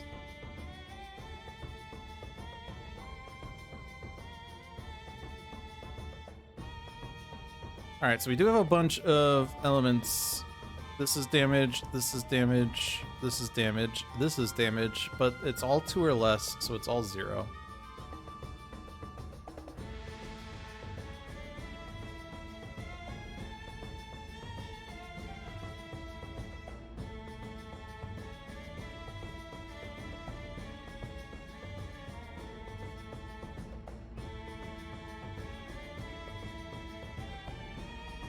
Okay, so now we have 6 of the Ennead.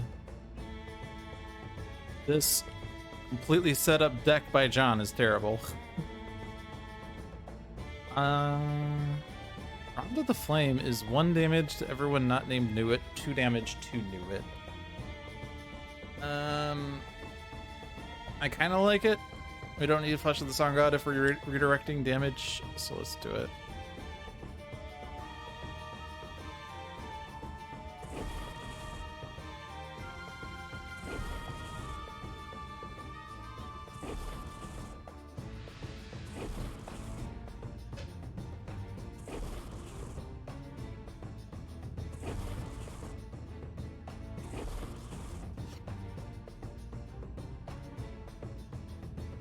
Okay, so I have to do discards here to keep this.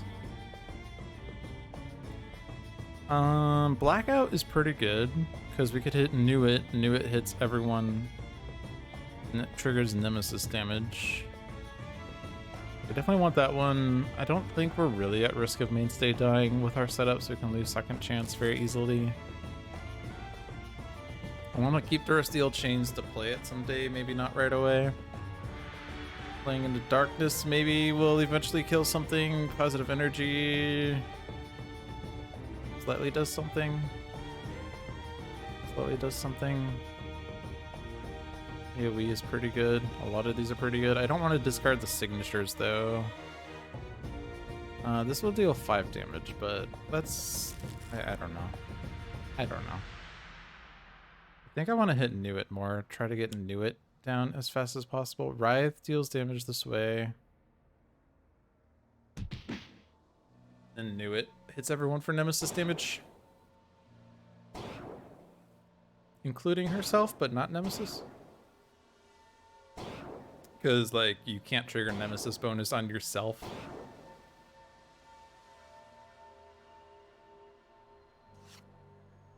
Unique capabilities. Good. So I need to always perform counterpoint bulwark, so Zeus Bell would be nice. We have a conjuration, so we can always play Zeus Bell. We're not playing Vernal Sonata this turn. Conjuration on top and play Arcane Cadence. Kind of unhappy about Arcane Cadence on the bottom, Horn in the trash. I guess Horn in the bottom would actually be okay because we can dig it with the Conjuration, but it's fine. Sonata in hand. The Conjuration's in the deck, so put 1 on top. Drum on the bottom. Dissonant in the trash. There we go. Now I did that one right. Now with Zeus Bell, we also get a card draw to the Sentinels to sustain the discards.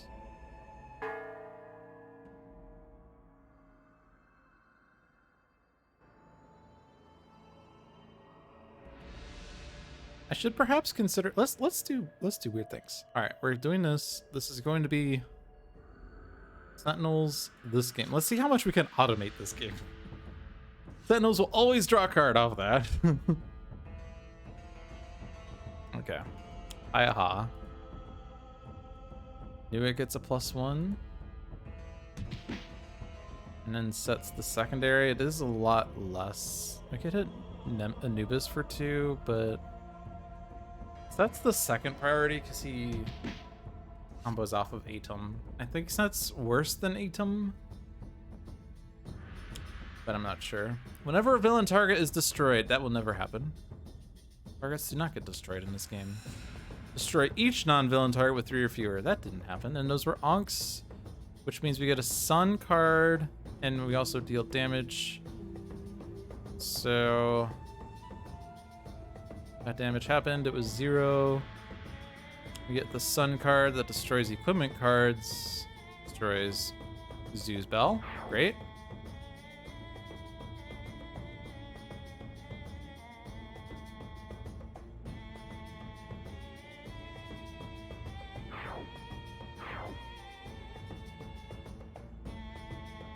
Just gonna keep automating all of it.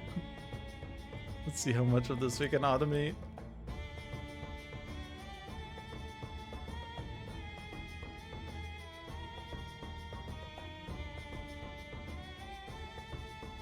And then mass overheating is gonna trigger set as well, right?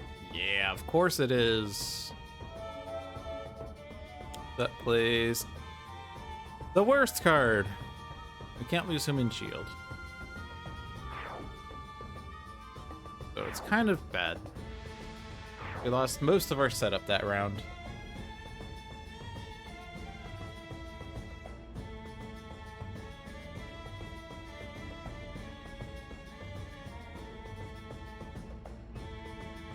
But we still have the human shield, so that's good. And all of this is damage, so it doesn't matter.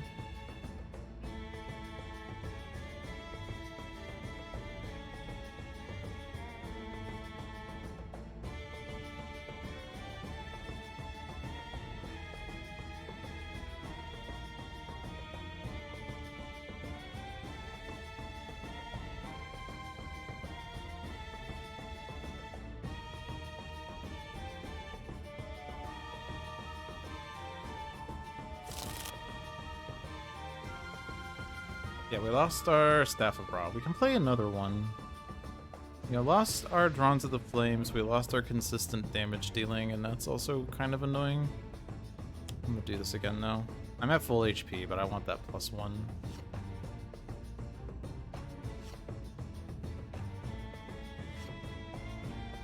Imbued Fire is good. Although it does make their fire damage also hit harder. Scorched Earth is not bad.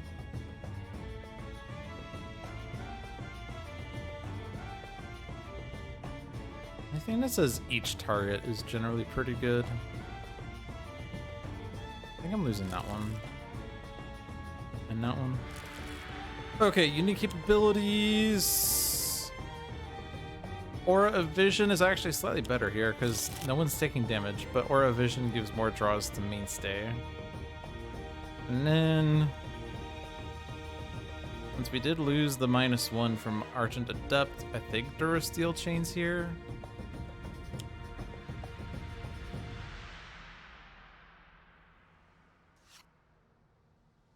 Sentinel Tactics is good. I always err on the side of setup whenever I play. We also have a counterpoint bulwark here, so I don't always worried about. But I don't have an instrument. Just gonna be this. Oh, and I was also gonna auto this. Forgot.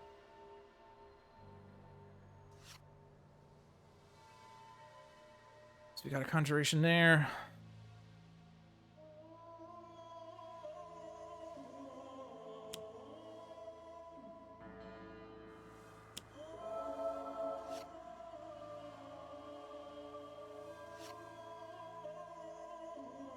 Kind of a crap turn.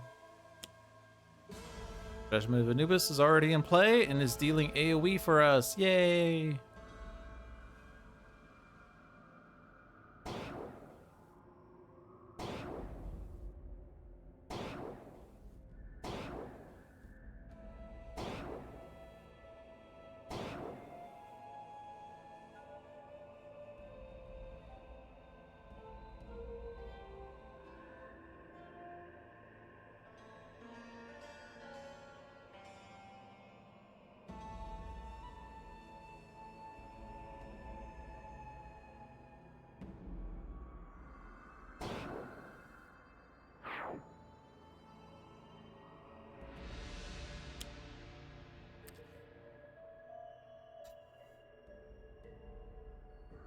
Well,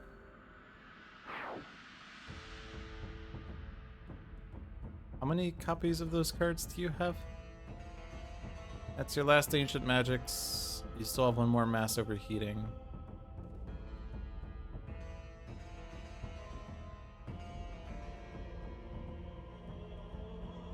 Have another Summoned Staff.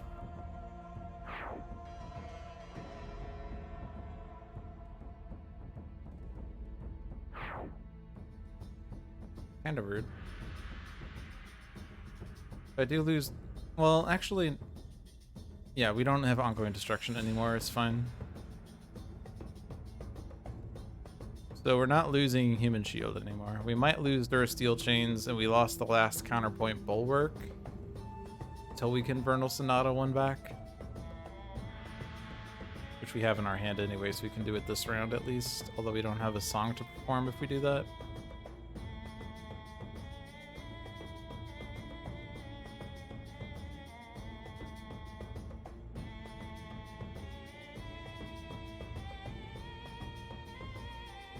That wasn't Elements, which means they're done with their turn. Great. And we do have Vernal Sonatas. Okay, so we can get some of our stuff back. Which is good.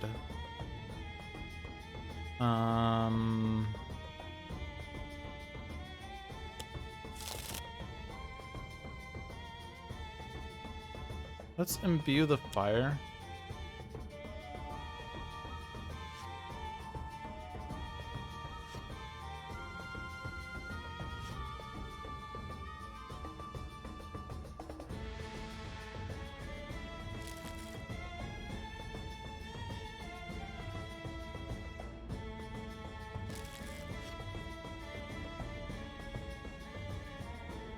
Alright, discard 2 here.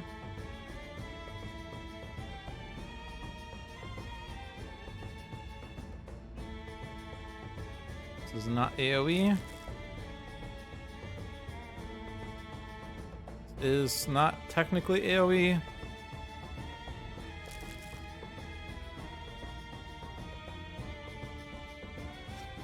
Our draw to Sentinels. Sentinel Tactics so that we can actually do damage here.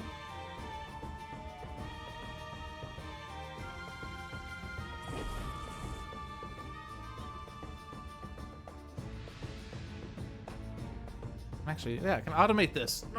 But I don't think I really want that automated yet.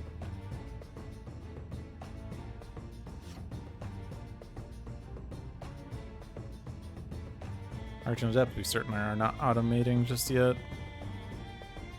Extra card plays, I guess, until we can get stuff situated. I guess we could do Alacritus and then play Vernal Sonata.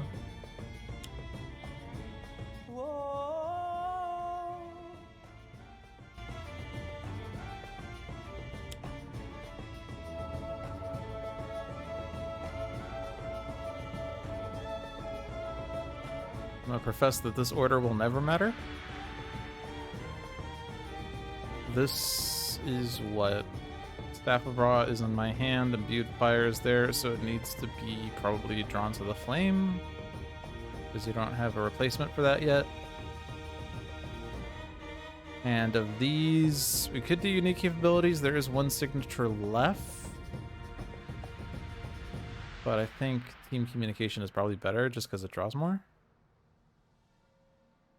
And Conjuration to get Zoo's Bell back. Actually, well, I have another Vernal Sonata. I was supposed to put Counterpoint on top, I guess. That's okay. We don't have a Taiaha or a Mare, so it's going to be Taiaha so that you have a damage dealing power. Your base power is fine, but you don't really have the cards to support it. Let's have you the Taiaha back.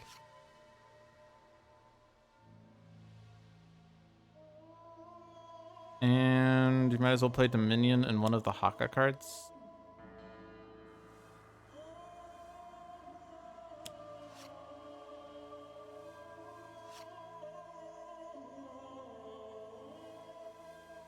The Chaka of Shielding. Give the hit point to Idealist because she's a kid.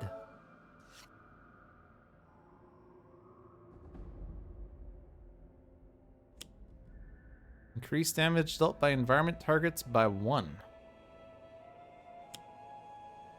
That's a sun card, so set goes off.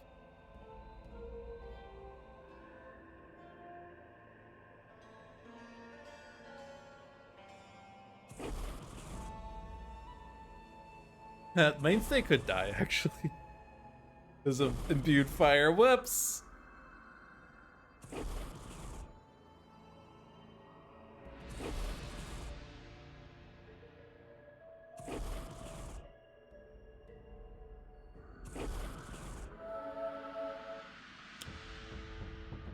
Okay, that's not fire. That is fire. Mainstay survives!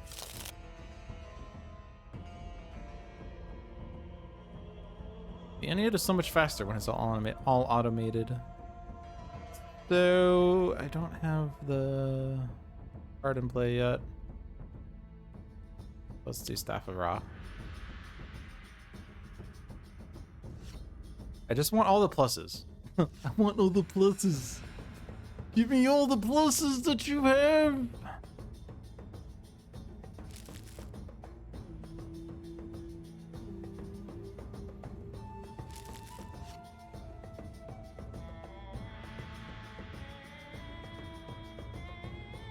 Okay, you don't have the +4 cards yet, unfortunately, so pick up Hippocratic Oath. That's not AoE. Mainstay is not dying, right? There's the card draw. Okay, so draw that.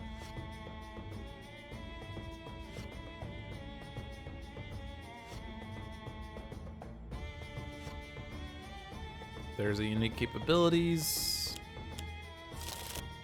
So we have Wraith's signature now. And then we have Dr. Medico's, and all the signatures are in play now. Deal the damage. Probably should have like said that for this turn. I don't know if that actually would be correct. Probably not.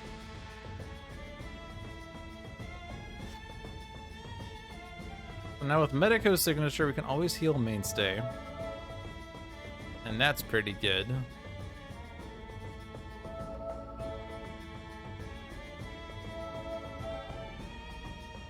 Probably should have just healed the Sentinels because those other two heroes did have other things they could do. Yeah, I'm gonna Vernal Sonata since I screwed up the last round. Also, I'm Vernal Sonating, so Archandept didn't need to heal. Okay, so then here...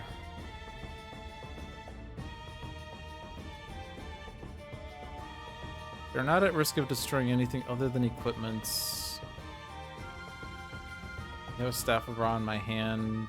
I have another Summon Staff, but when you don't have Staves of Ra in your deck, it doesn't... You could just put Staff of Ra to be safe.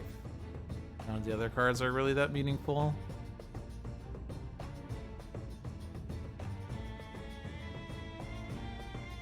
Team Communication is always your best card here. Now I put the counterpoint on top. And punish the weak.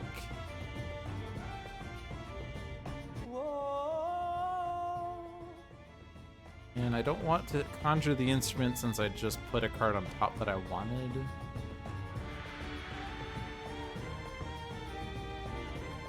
Could just play the... We could do Inferno with this turn and play Drawn next turn. I mean, I guess it doesn't really matter unless... I guess Knew It dies. Knew It dying is pretty good in advance of Haka's turn. Now that we're done with this beast... Inferno is so good because it hits 5 targets. And this is why I put all the pluses in play.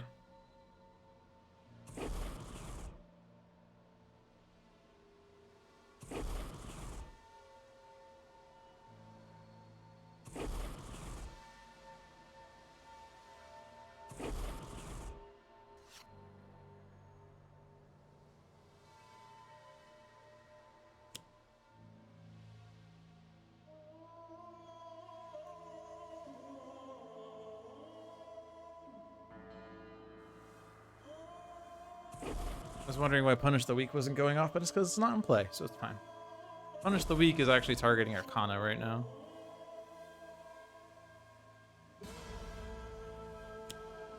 The challenge of fire, dealing each target 2 fire damage, and that will kill Mainstay. So we need to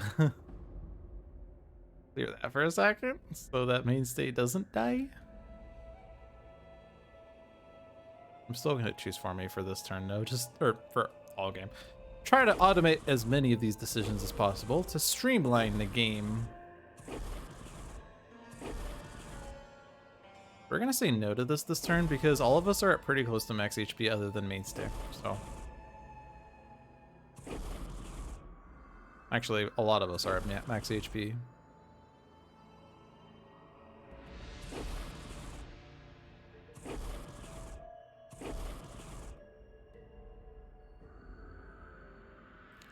Alright, knew it shuffles the environment trash, and then Elemental Storm is an elements card. And this can redirect.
Zero. Good game.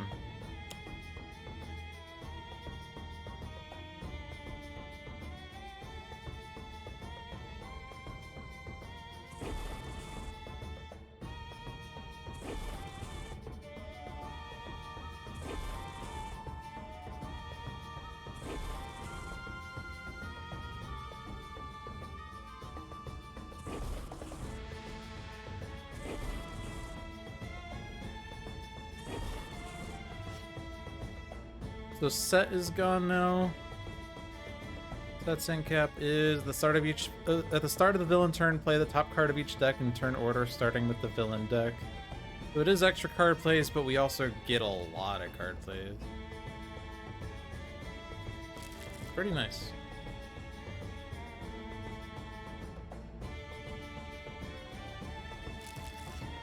Oh my gosh, it's a team communication. No way.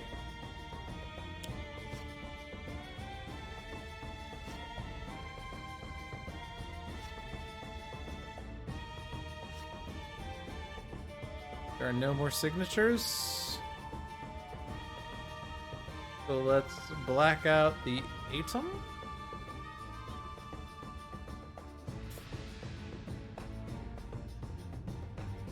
Might as well.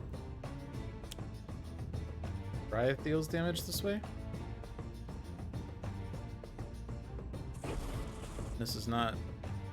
Oh yeah, this goes off first. Don't hit Atom first.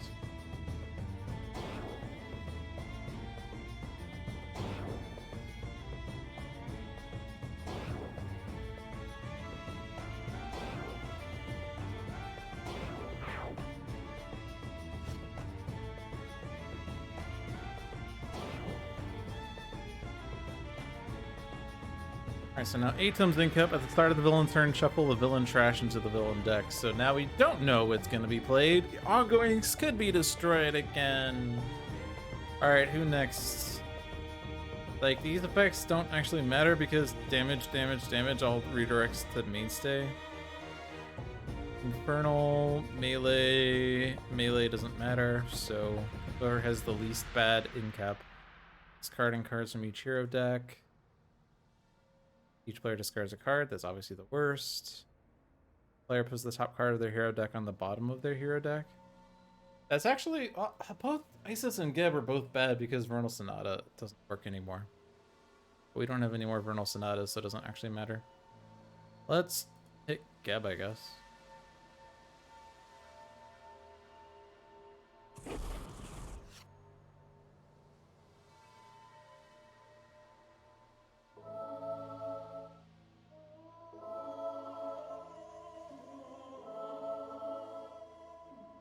Right now, the Bulwark.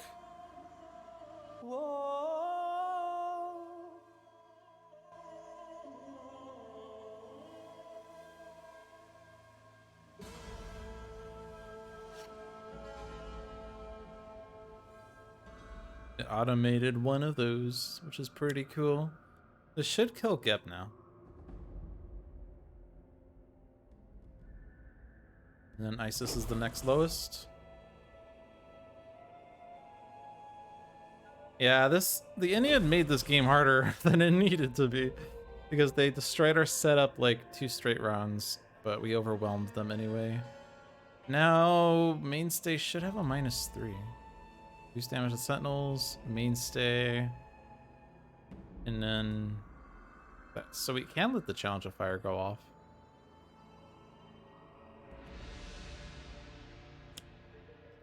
Form of Scarabs, players cannot draw hero cards.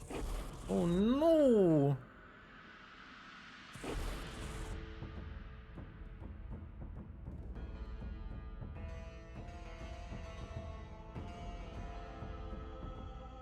Alright, so Isis got taken out, which means that at the start of the villain turn, we also discard the top 4 cards of our decks.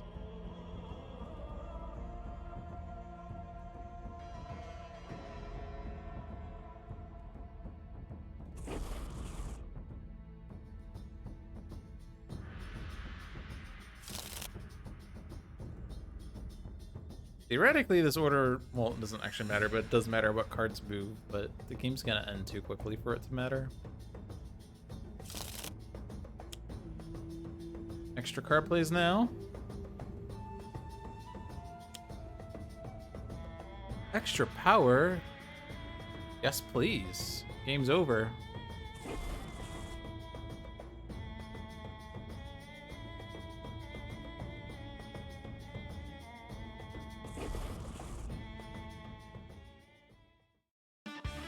Alright, and it did in a random start, and our HPs are close to max. Shows how easy that was. There is a site that shows difficulties for each villain and hero. I don't remember what it said about the Ennead, but I know that like some of the numbers are weird.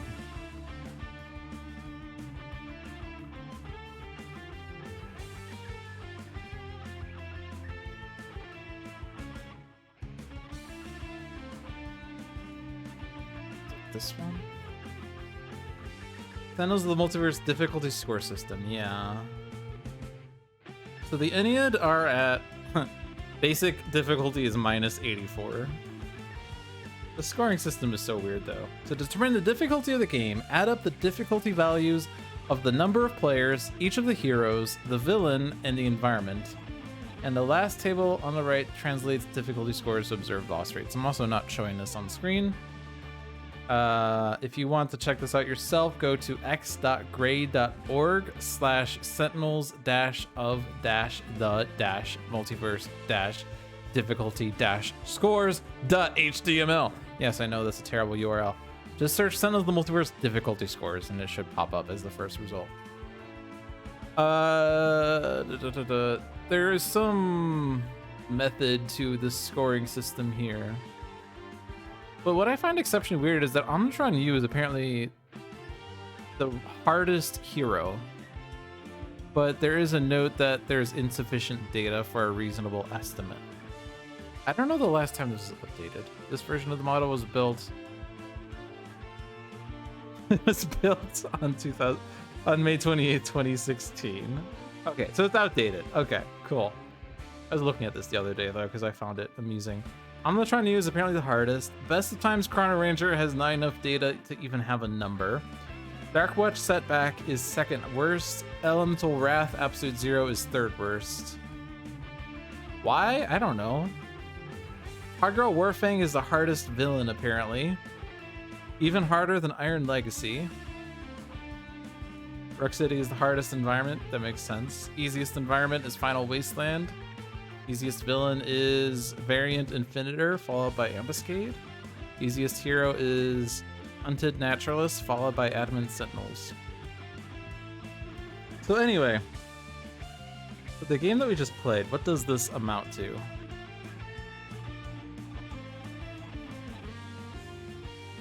It was this game here. So we have the Ennead, which is negative 84. And it's against Raw Horus of Two Horizons, which is difficulty 1. At Southwest Sentinels,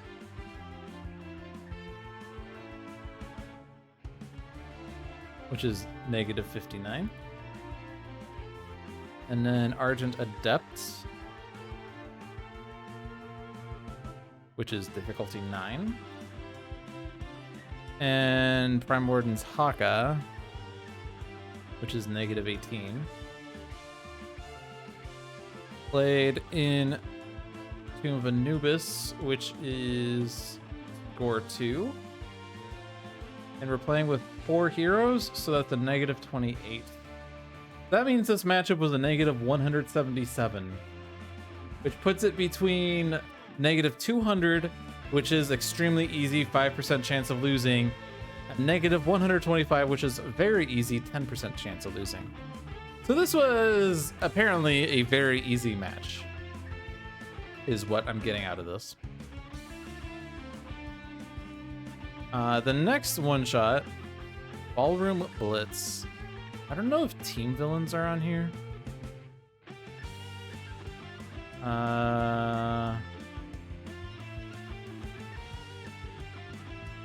It just has a standard store for Vengeance style. So I guess, alright, so this is gonna be difficulty 36 is for that, because apparently it's impossible to rate each individual villain. And then we have Scholar of the Infinite, which is negative 52. Apparently easier than base Scholar. We have Freedom 5 Wraith. Not sure where she is listed on here. Price of Freedom, I guess, is negative 14. Freedom 5 Tachyon. I doubt Freedom 5's on here, though, is the problem. Yeah, it's not on here. So I'm just going to do base Tachyon for this. Base Tachyon is...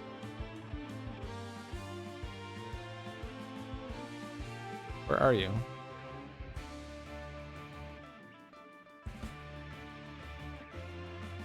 Oh, negative 6. And then Prime Warden's Argent Adept.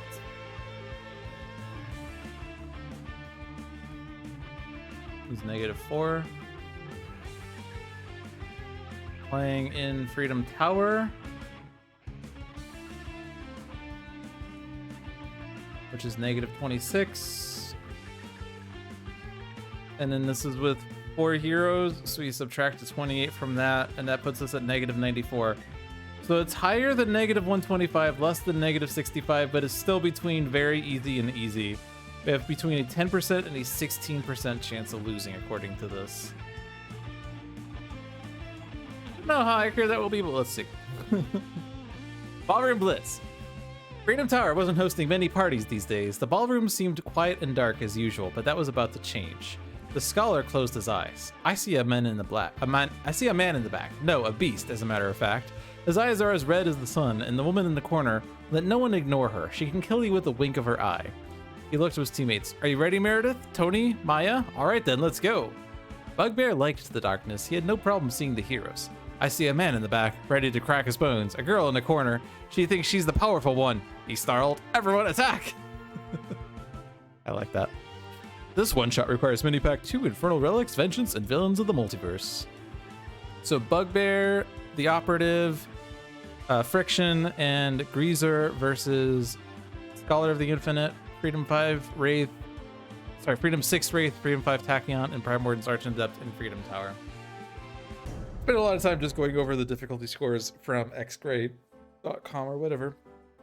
But that was, you know, last compiled in 2016, and yeah, it doesn't have all the freedom, it doesn't have even Oblivion in it, or even Oblivion Heroes, so it is out of date, but it's, I don't know how accurate of a resource it is. It's trying to base it off of like win rates off of what people have played, but I don't know. I don't think that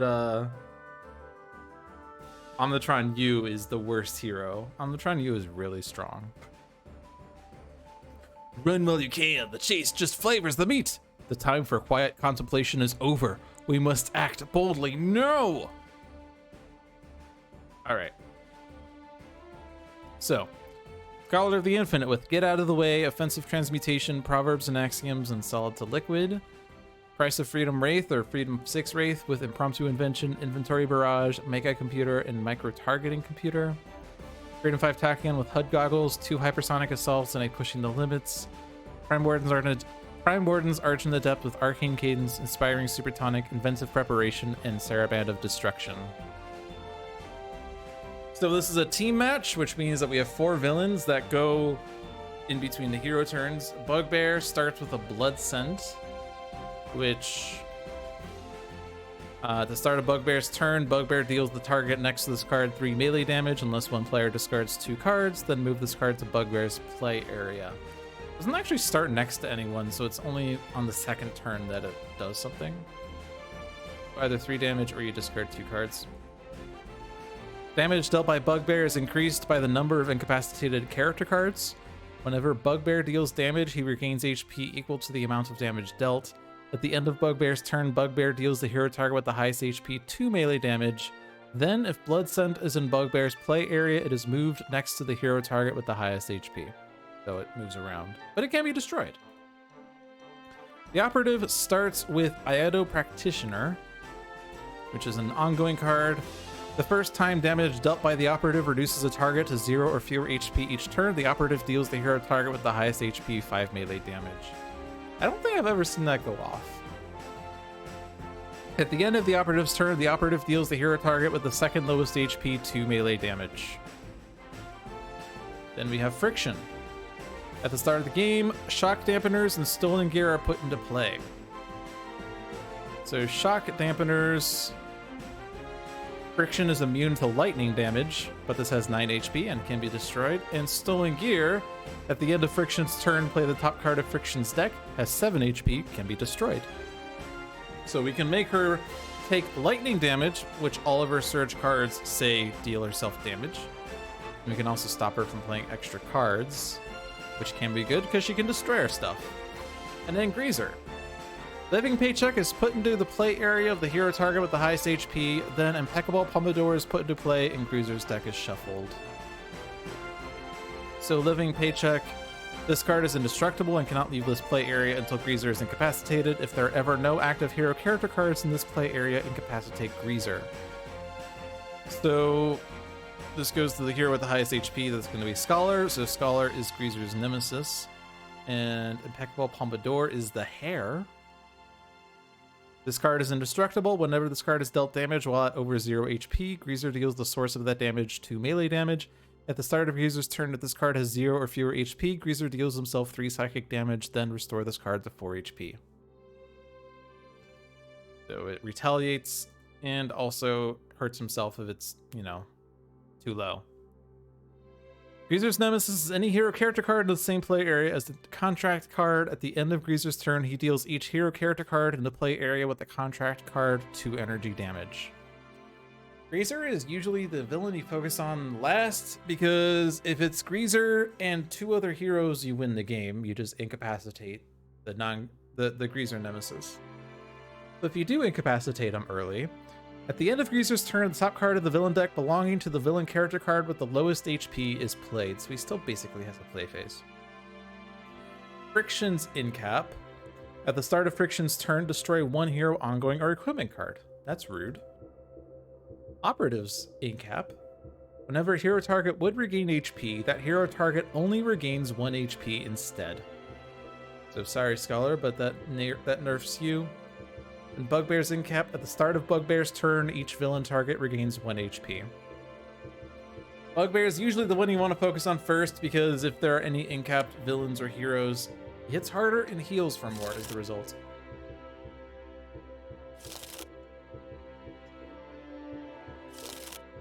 All these cards were fixed. There was nothing that said a random nemesis enters play. But we are starting the game off with an Amit.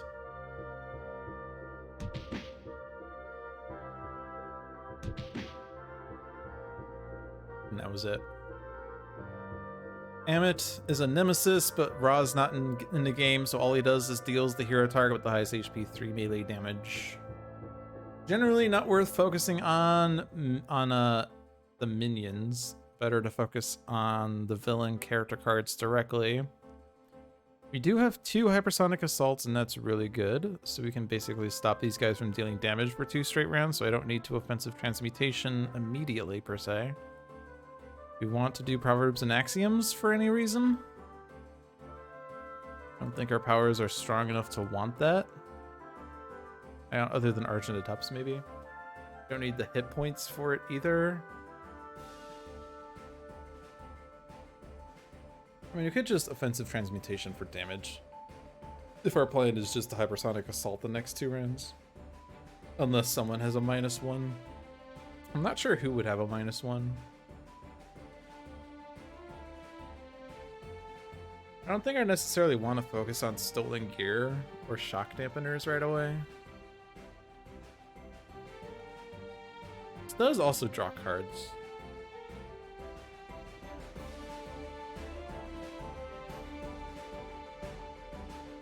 There has not been a previous turn, so you are always dealing 1.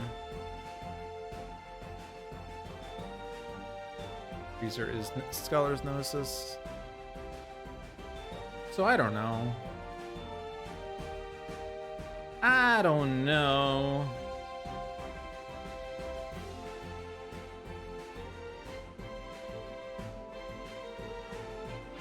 I don't want to keep the offensive transmutation in case Bugbear's not dead in 2 rounds. I could get out of the way and regain 8 hit points. It would be nice to combo that with something, but it is AoE, and AoE is really good in this game. The hare is going to retaliate. I don't think it matters if it retaliates first or last.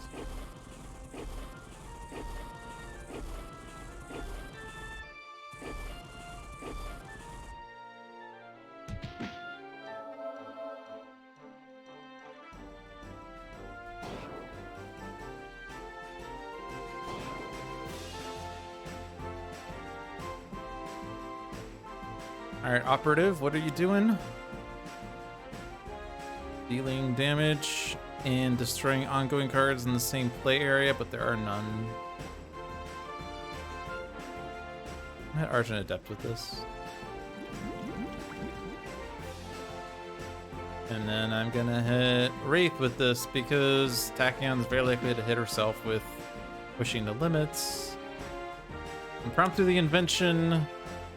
Thunbolt is drawn. I probably want to do Throwing Knives with the micro-targeting computer, though. So let's do Throwing Knives. It's pretty good damage for team mode. Hit the Bugbear. And if Greaser is the last priority, then I focus on Operative and Friction.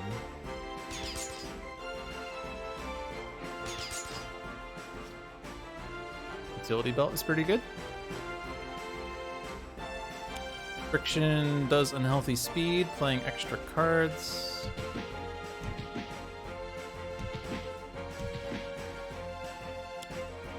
Surge Strike, dealing damage based on surges in the trash, like Lightspeed Barrage, but there are no surges there. Stolen gear is not destroying any ongoing cards. Haha, take that. Joke's on you. And then we can hit everyone for Sonic and prevent everyone from dealing damage. Order probably mattered. Oh well.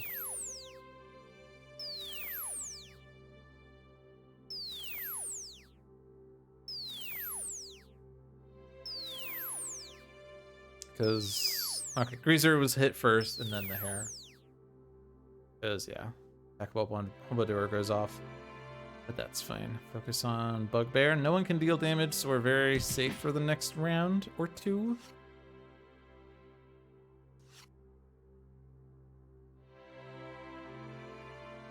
Greaser is hit like, let's put Thermobaric Mine into play.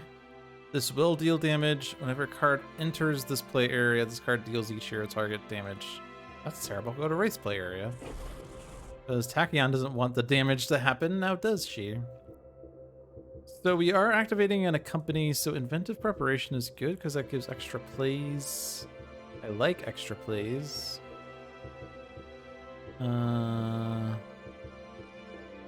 Although the one I would like to have extra play is Wraith, who would be dealt damage by Thermobaric Mine. But if I were to put Stun Bolt out now, then I could Utility Belt on her turn and have Throwing Knives and Stun Bolt for damage. Doubles up on Bugbear. I like that. We do put the bottom of my deck into play. Gets me an Instrumental Conjuration. Cool. So if I were to get the Harp, then I could activate Inspiring Supertonic, or the Lyra to do Supertonic and Inventive Preparation. Ooh, I like the Lyra. Not for this turn, of course, but later.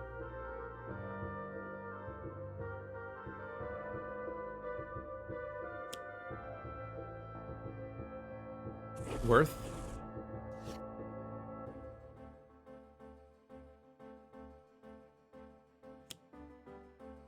End of the environment turn. We're putting non-one-shots into play. Aha! Combat stance to the rescue. We also got the harp. Nice. Good setup. Damage cannot be dealt, so we can skip this safely. Damage, damage. None of it happens. Except, I guess, the self-damage. Okay, fair. Back here. Time to keep moving.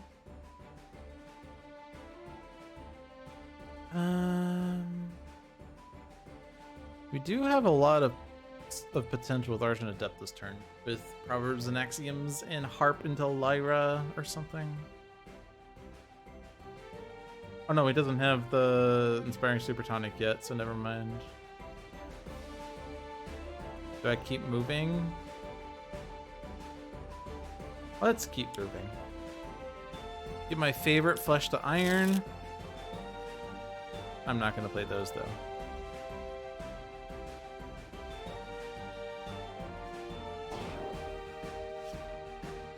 Truthseeker is good. Gives me the sustain for Flesh to Iron. Mare Overbrook, and Wraith is active in this game, so what's happening? At the end of the operative's turn, discard the top card of each hero deck, then if the Wraith is active in this game, play the top card of the villain of the deck belonging to the villain character card with the highest HP. Cool. That gives me Galactra. Captain Cosmic is not active in this game. And that was from whose deck? Greaser's? We have a Galactra here. At the end of Greaser's turn, deal damage. Not gonna happen because of Hypersonic Assault again. Utility Belt. Oh no! Thermobaric Mine dies. Oh no!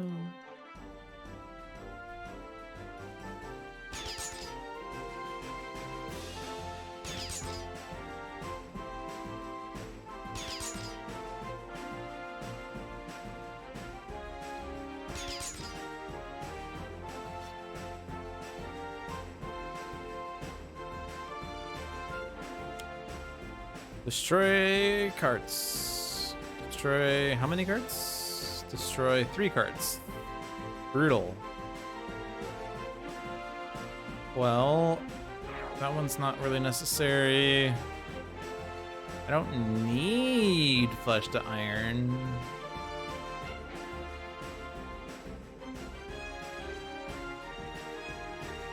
I don't need pushing the limits either. I'm gonna keep the Arjun Adept song.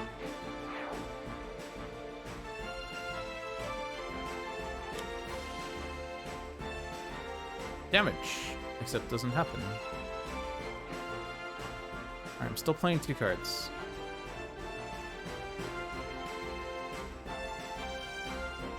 So many cards cannot deal damage. There are 2 bursts in my trash, so I think it's too early for Sonic Vortex. Let's start with Nimble Strike. Get Synaptic Interruption, so I'm gonna Hypersonic still. Let's hit Greaser first, just because that's the only one that matters. It is important to do it in the right order, technically speaking.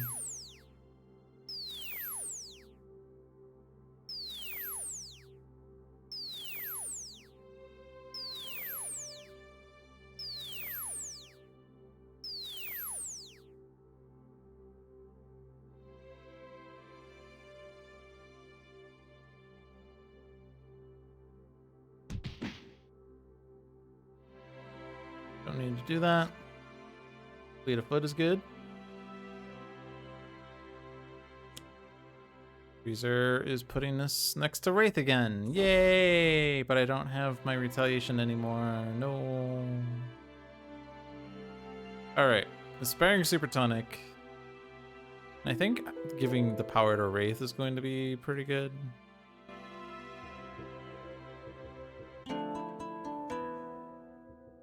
That's 9 damage.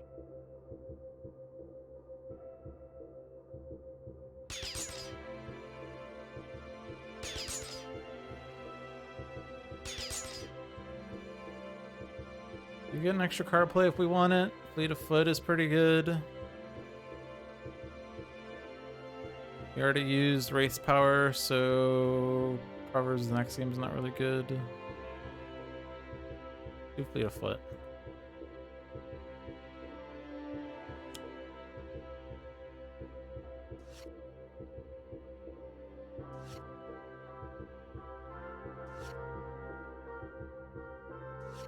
Gives Tachyon another play.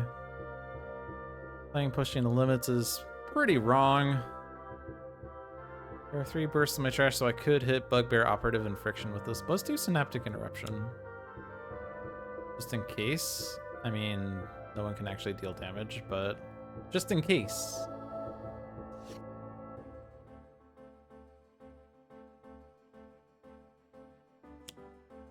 Entry point. Rude. Increased damage dealt by villain targets, except no one can really deal damage other than the card that's in Wraith's play area. An ongoing card is being put into play. Feral Brawn, you.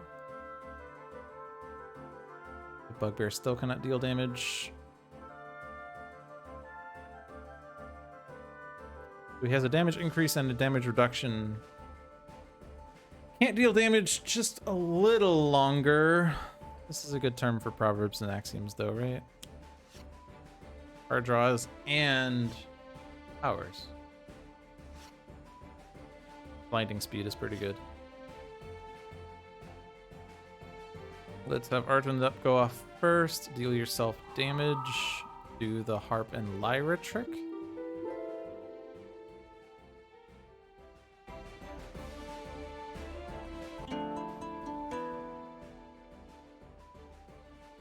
And then Wraith could still do her thing. I guess she also gets a power, but she doesn't. She can also use like Stun Bolt.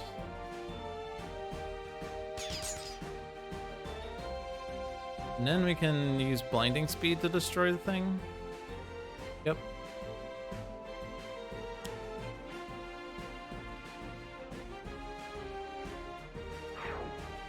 Just so we can hit Bugbear harder.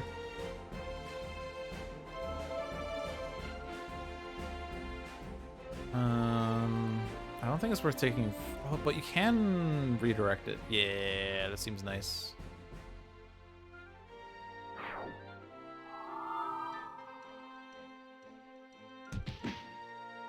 We can kill Bugbear. If I were to move a card from the bottom of my deck, or to the bottom of my deck, and then use Stun Bolt on Wraith. I don't think it's required because we also have Scholar.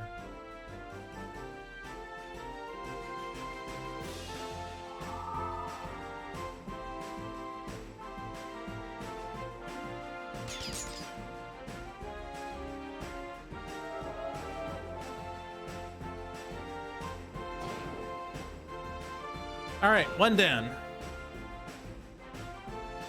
And Bugbear's in-cap was at the start of his villain turn, each villain target regains 1 HP. They're not going to be able to keep up with that, though. Damage.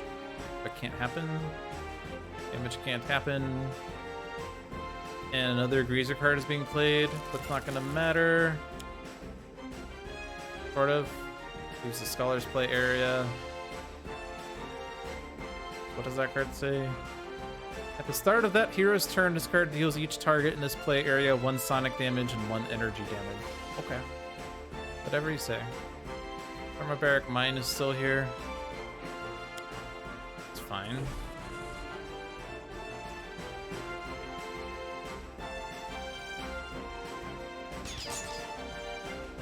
Friction is almost dead.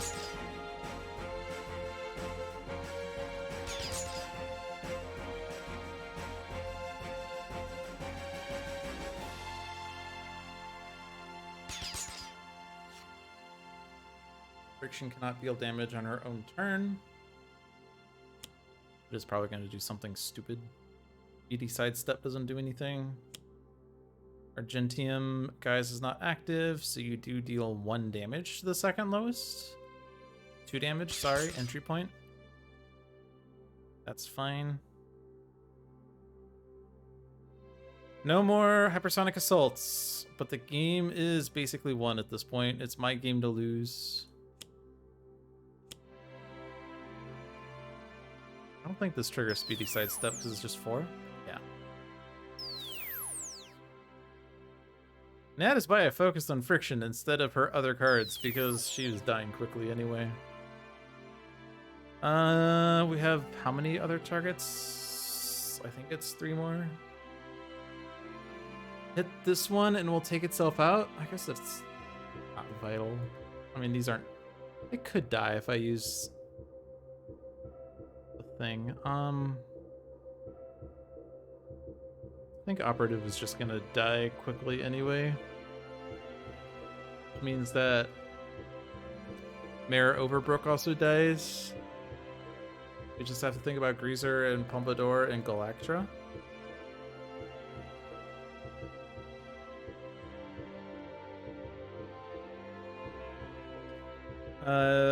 This will deal damage if I hit it. Whatever. Hits Greaser.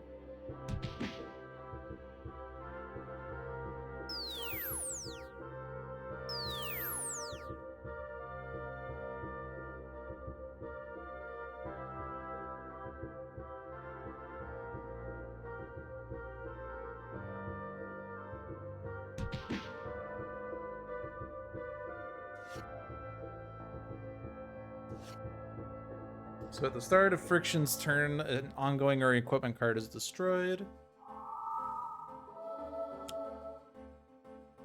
Parse is not active in this game.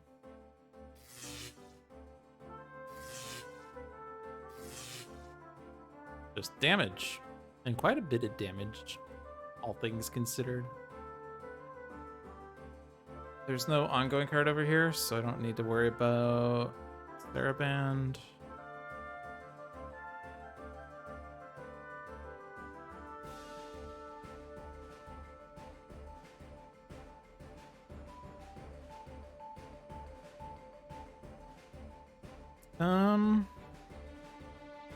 Let's do this one.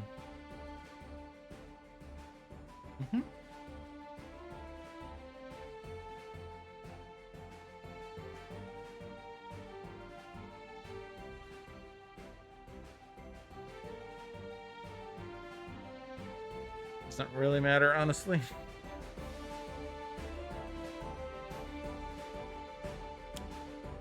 Game's just over. There's like not much that can happen here. I guess I could use Saraband to destroy entry point. Oh well.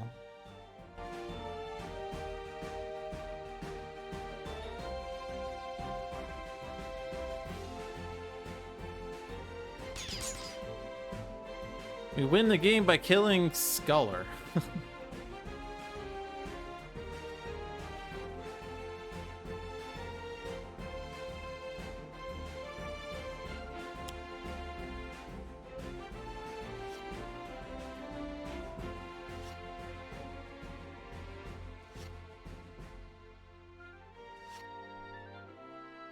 And I'm not playing that card.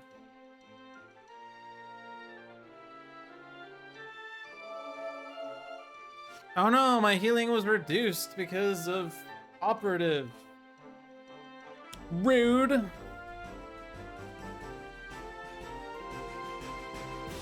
Oh no, my burst card was moved from my trash. Rude. Oh no, Greaser regained a hit point. Rude. Oh no, HYP Displacer took itself out. Rude. Alright, don't dismiss anything. Let's have some fun. Get out of the way!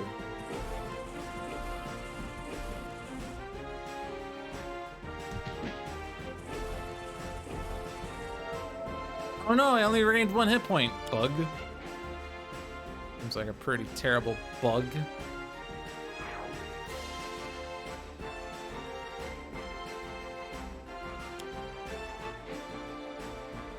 Who has dealt damage? I have not been dealt damage by targets.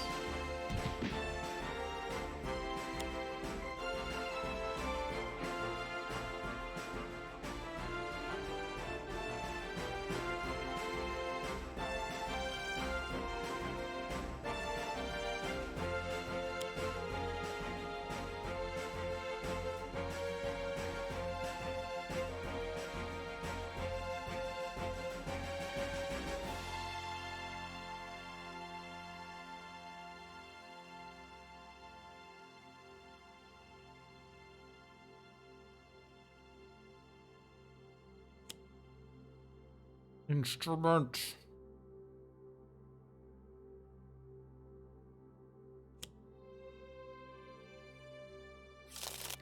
If you're playing Variant Argent Adept, it is much harder for you to activate the perform of a harmony. Fun fact.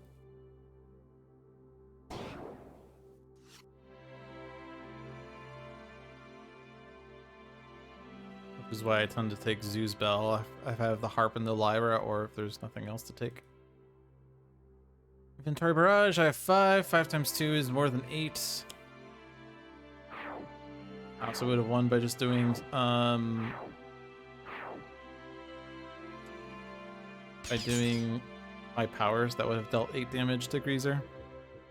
That was pretty easy. Helped that we were able to stop them from dealing damage for 2 rounds. Also helped that Wraith got set up with micro-targeting computer and throwing knives, dealing 3 damage to these villains every turn, and Argent Adept also gave an extra power, so it was like 6 damage every round. And that one term Scholar also helped out for 9 damage in a round. AoE is pretty good. Throwing knives with micro-targeting computer is really good. So, you know, easy mint. Easy mint. All right, we have successfully done 3 one-shots this week, which catches me up 2 weeks on my 5-year backlog. Next week is not a one-shot week because we're going to be doing the Oblivion stream for the start of the month. But when we do come back, we're going to have Challenge Infinitor to deal with, which is great because Challenge Infinitor is what again? I don't remember, honestly. Challenge Infinitor. Oops, not variants. Challenge Infinitor, reduce damage dealt to manifestation cards by 2. I've heard some people say that it makes them easier because it just means you just focus on Infinitor instead of his manifestations. Which, you know, the way to win the game is to take out the main villain. The manifestations are minions, and he will always play a manifestation every turn anyway, so you know. All right. So thank you for watching, everyone. Hope you enjoyed your stay. We are done for this week. I'm gonna put on Greaser just because he was the MVP of that match, I guess? I don't know. He was trying his best to make the villains win. But yeah, check out the other streams we have on this channel. Every Saturday at 1 p.m. is Spirit Island Saturdays with usually myself and usually Seamus. Every Tuesday at 7 p.m. is Handelabra Live with John. And sorry, every Friday at 4 p.m., I missed that one, is Luck of the Seamus with Seamus the Hug Monster. Follow us at twitch.tv/Handelabra Games to follow the live streams, or on YouTube, Handelabra, to catch the past videos, or on Twitter or Facebook for social media. Follow me personally at Logic Dolphin on Twitch, Discord, YouTube, or pretty much any avenue. On my Twitch account, I will be playing Final Fantasy 13 games, so if you like to see things from that trilogy, check me out. Handelabra products include Sentinels of the Multiverse, Bottom of the Ninth, One Deck Dungeon, Aeon's End, and Spirit Island. They are all available on Steam, iOS, and Android devices. Sentinels of Earth Prime is in active development, and there's been word of One Deck Galaxy development, and Horizons of Spirit Island development, and Spirit Island Jagged Earth development coming up in this year. So check them out. They're all great products. I've played all of them. They're all great games, and I love having them digitally instead of physically because I don't always have friends to play with for these games, and digital is so much easier to play with than physical, where you have to deal with the setup and the takedown. But yeah, that will wrap things up for this week. Thank you all for watching. Have a good night.